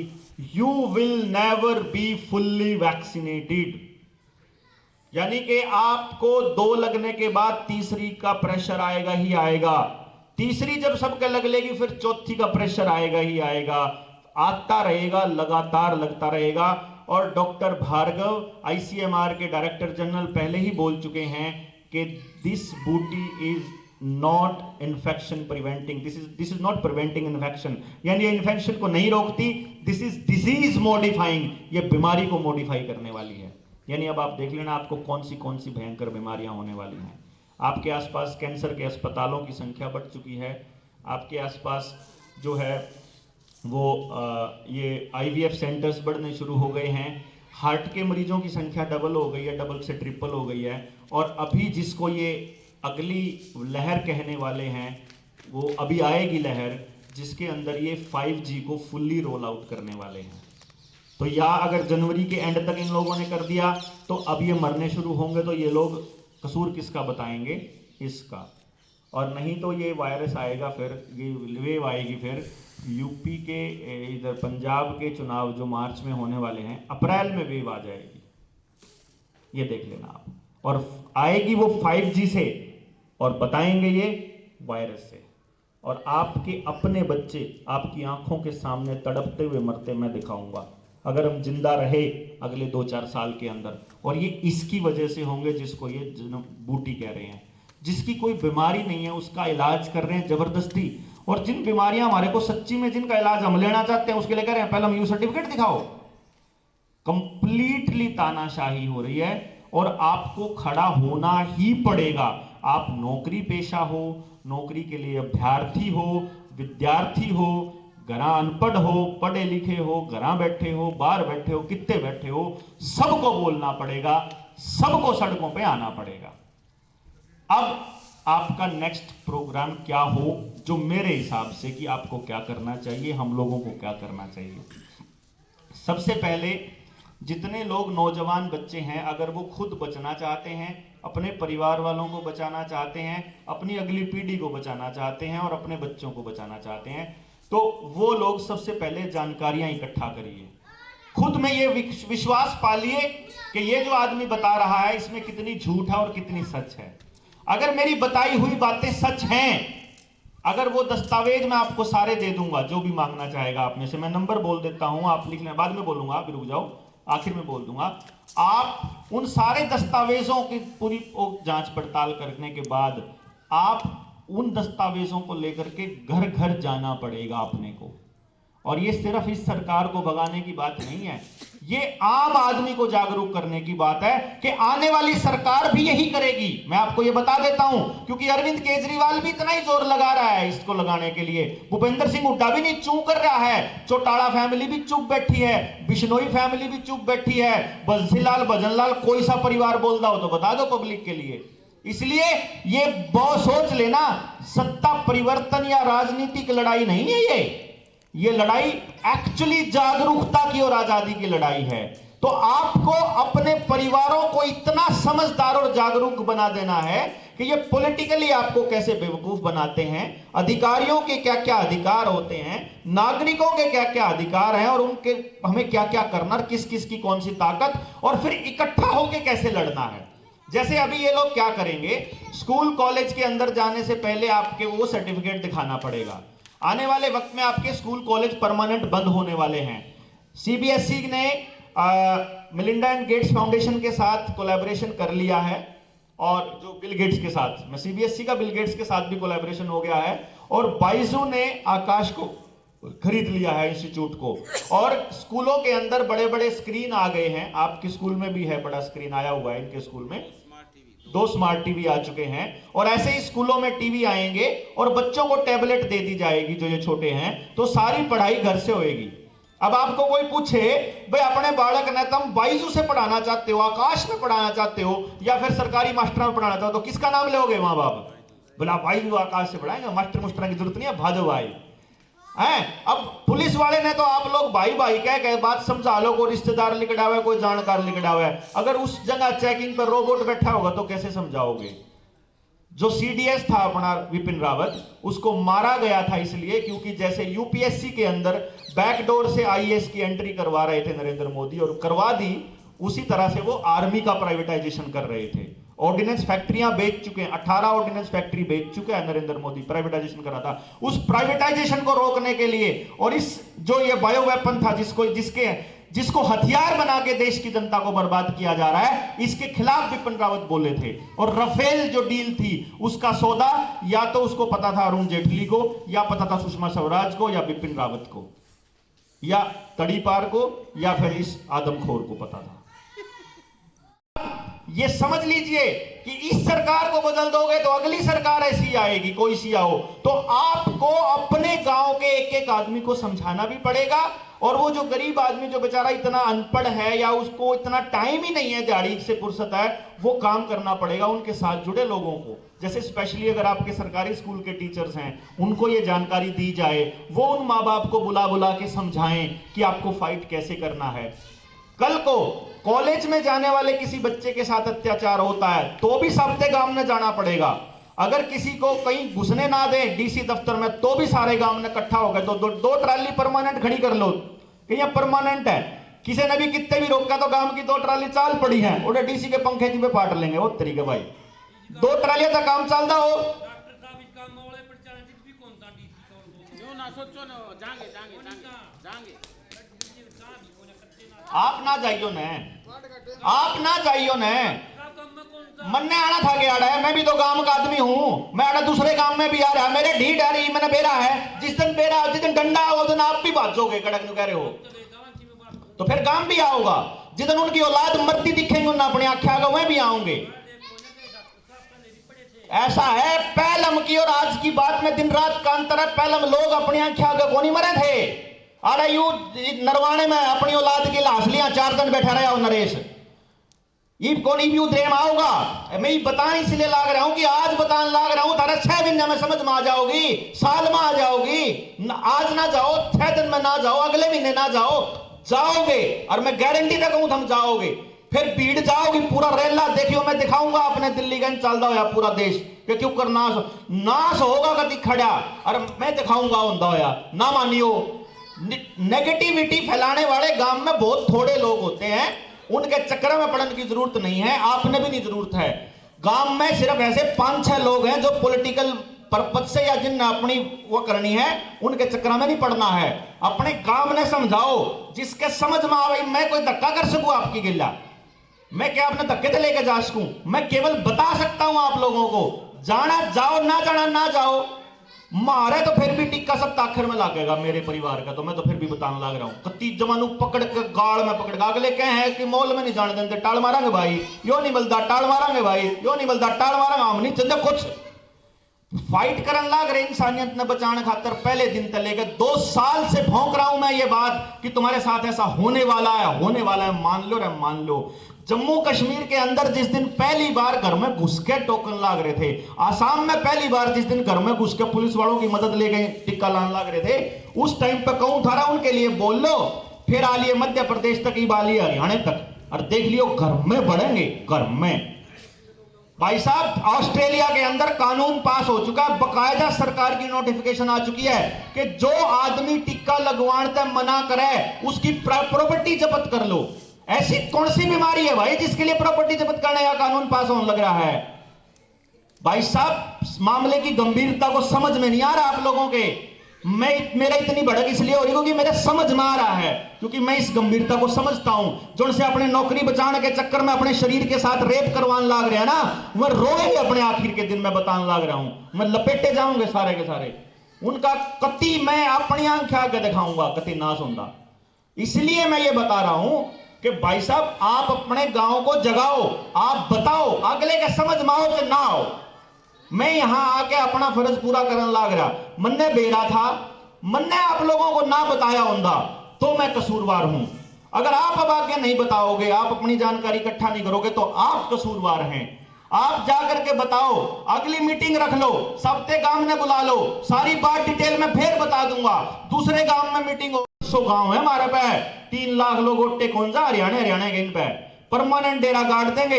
इब तो किसाना ने इनकी ढीठ अड़ा के दिखाई थी, किसाना ने दिखाया था कि फतियाबाद में फालतू बकवास करें, पुलिस वाले सारे पहुंचो फतियाबाद, करनाल में करें, करनाल पहुंचो। 2 बार कराया था, 4 बार कराया था, उसके बाद किसी की हिम्मत नहीं हुई मंत्री की आने की, मुख्यमंत्री का हेलीकॉप्टर तक उतर नहीं दिया। ये मालिक थोड़ा है, मालिक हम है, मालिक जनता है। जनता डिसाइड करेगी उनको क्या इलाज कराना क्या नहीं कराना, जनता बताएगी उनको तुमने क्या पॉलिसी बनानी, वो थोड़ी बताएंगे। वो कौन होते हैं? आज समझ में ना हो तो ना हो, अपन कोई वो नहीं है, अपना फर्ज अदा किया है ईमानदारी से। थारा कुछ लिया नहीं, थारा कुछ लेने नहीं, थारा तो बताया है। आगे जानकारी चाहिए तो अपना कनेक्ट हो जाओ, अगली बार किसी के लिए न्याय हो तो इकट्ठे हो जाओ। मैं तो कहता नहीं मेरी गेल हो जाओ।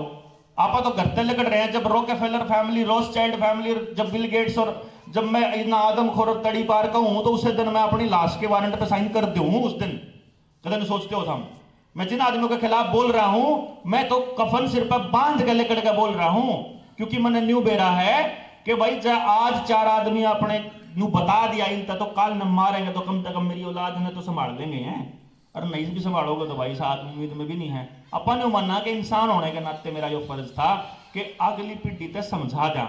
मास्टर होने के नाते, टीचर था मैं, और एक बार कोई टीचर हो जाए तो टीचर है मास्टर है, तो once teacher is always a teacher. तो आप उस टीचर होने का जो फर्ज है वो अदा कर रहे हैं, समाज को ये बता रहे हैं कि तुमको समाज कैसा करना है। मैं तो एक आंदोलन चलाया हुआ था 100% रोजगार वाली एजुकेशन। मेरा जो शिक्षा क्रांति मुहिम थी इस फर्जीवाड़े से पहले मैं तो वह चलाया करता, गामा गामा मीटिंग करा करता, लोगों ने समझाया करता रहा थारी औलाद न्यू बर्बाद होंगे एजुकेशन में, या पढ़ाई थारा नाश करेगी रे, न्यारे डाल की पढ़ाई तो थारे समाज ने चाहिए वैसी चालू कर लो। मैं तो उस टाइप का मुहिम चला रखी थी। ये फर्जीवाड़ा चालू होने के बाद तो समझ में आया होगा मुहिम तो फिर चाल पड़ेगी जब बच जाओगा जो गाम राम। तो भाई इसलिए जरूरी है आप लोग अपने बच्चों को बचाने के लिए अपनी इस मुहिम को बढ़ाओ, अपने आसपास लोगों को जितना हो सके बताओ। कोई बात नहीं, समझ में नहीं आवे ना भाई, इस जाल में फंस रहा, मान लो इस मंदिर में फंस रहा हूं मैं, अगर मंदिर के बीच में बैठा हूं और मंदिर तक लकड़ना है तो पहले तो किनारे पर जाना पड़ेगा दरवाजे के पास, और कोई गेट पे बैठा हो तो घसड़ते ही लिकट जाओगा बाहर। मतलब किसी जाल में फंसे हुए हैं, अगर कोई सोच में बदलाव आना है या सोच नहीं रहे हैं या उनके समझ में नहीं आ रहा है, तो ये वो लोग हैं जो अभी बीच में बैठे हैं, आओगा उनका भी समझ। जिसके नहीं समझ में आओ ना छोड़ दो, फिर अगले दौरे चला जाओ, जिसके नहीं आओ फिर अगले दौरे चला जाओ, फिर नहीं आओ अगले दौरे चला जाओ। 2 साल से बोल रहा हूं, 2 साल से, अगर 2 साल पहले मेरी बात किसी ने मान ली होती तो आज ये कर नहीं पाए थे, पर मैं अकेला था। मेरे घर के भी मेरे दोस्त, मेरा जो सबसे मतलब मेरे बेस्ट फ्रेंड कॉलेज के टाइम के, उन्होंने कहा तू पागल हो लिया, तेरा धंधा इतना बढ़िया, तेरा काम इतना फर्स्ट क्लास, तेरी इतनी इज्जत वाला काम, तू सब छोड़ के ना इस बकवासबाजी में लाग रहा। मगर तब ना आज बकवासबाजी दिखा है, ये बताऊंगा। ईब जब यो इसी तीसी करीन ने कि याड़ा नहीं बढ़न देवा ने, ईब उनका फोन आवे, बुलारा के करा भाई, मैं जाके गोबर खा ले, तेरी 2 साल पहले गई थी कि यो टाइम आओगा। अरे बतान लाग रहा थारी औलादा का चिप लागेगी, न्यू बतान लाग रहा कि नपुंसक होगी, न्यू बतान लाग रहा कि थारा बीज नाश होगा। जिदन हो जाओ उदन फिर पूछ लियो के करूं, फिर आज फिर बताऊंगा। और के होगा, कैसे कैसे होगा, मेरे YouTube चैनल पे पड़ी है वीडियो, कति पूरी तरह से देवेंद्र बलारा करके सर्च कर लो, घोड़े पा जाओगी। एक एक चीज बता रखी है शुरू तक करते ही, और पहले हम बता रखी न्यू होगा। किसान आंदोलन जिस दिन उठा उधर बता दिया था थारी गल न्यू होगा, यो लाग रहा, और आगे की पहले हम बताने लाग रहा हूं, और क्या करना पड़ेगा वो भी बता दिया, और वो ही करोगे आखिर में। चाहे मेरे जिंदा जी करोगे, चाहे मेरे मरे पाछा करोगे यो, चाहे या पीटी नहीं करेगी तो या करेगी, या नहीं करेगी तो या करेगी, फिर ही ना करना पड़ेगा। आदमजात इतनी जल्दी खत्म नहीं होती जो ये प्लान कर रहे हैं, लेकिन कितना समझ के, कितना आगे का सोच का योजना बना के काम कर सका, हाँ ये हमारी समझदारी पर डिपेंड करता है। तो 45 मिनट की क्लास थोड़ी लंबी होगी मास्टर जी तो जानकारी बहुत ज्यादा है, इसीलिए थोड़ा सा एग्रेसिव भी मैं इसलिए हो जाता हूं कि वो दिखता है सामने होता हुआ। भाई जो अगर मान लो मैं न्यून मुंह करके चाल पड़ू, अरे एक आध आदमी पागल का कि तो न्यून जाओगा, अरे मैं जान तो न्यून लग रहा यार, मेरे समाज की दिशा तो इस तरफ की होने लग रही, तो मैं कैसे कह दूं कि ठीक चल रहा है सब कुछ।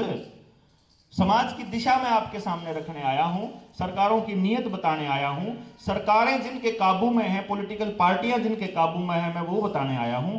आपके समझ में आए तो जल्दी बच जाएंगे, ना समझ में आए तो थोड़ी देर से बचेंगे। इंसानियत खत्म नहीं होने वाली। आप अपनी कोशिश 24 घंटे जारी रखेंगे, आप पहले भी जारी रख रहे थे, आप आज भी जारी रख रहे हैं, और हमारी लड़ाई ना खत्म हुई ना होवे कदे, क्योंकि जिसका भड़क रहा है उसका कुछ आप फिर कोई नहीं भड़क ले लेंगे। भाई मैं तो सरकारी मास्टर था, नौकरी छोड़ कर गया, दूसरी भड़क ले गया, वह पूरी करके फिर दूसरी भड़क, फिर तीसरी भड़क या चौथी आ रही है, या खत्म हो बात, कुछ और ले लेंगे। तो अपना भाग में यो है, आप अपना काम करते रहोगे, आप लोगों को ठीक लगे तो आप अपना काम करते रहना। इन्हीं सब बातों के साथ मैं अपनी बात खत्म करता हूँ। बहुत बहुत धन्यवाद।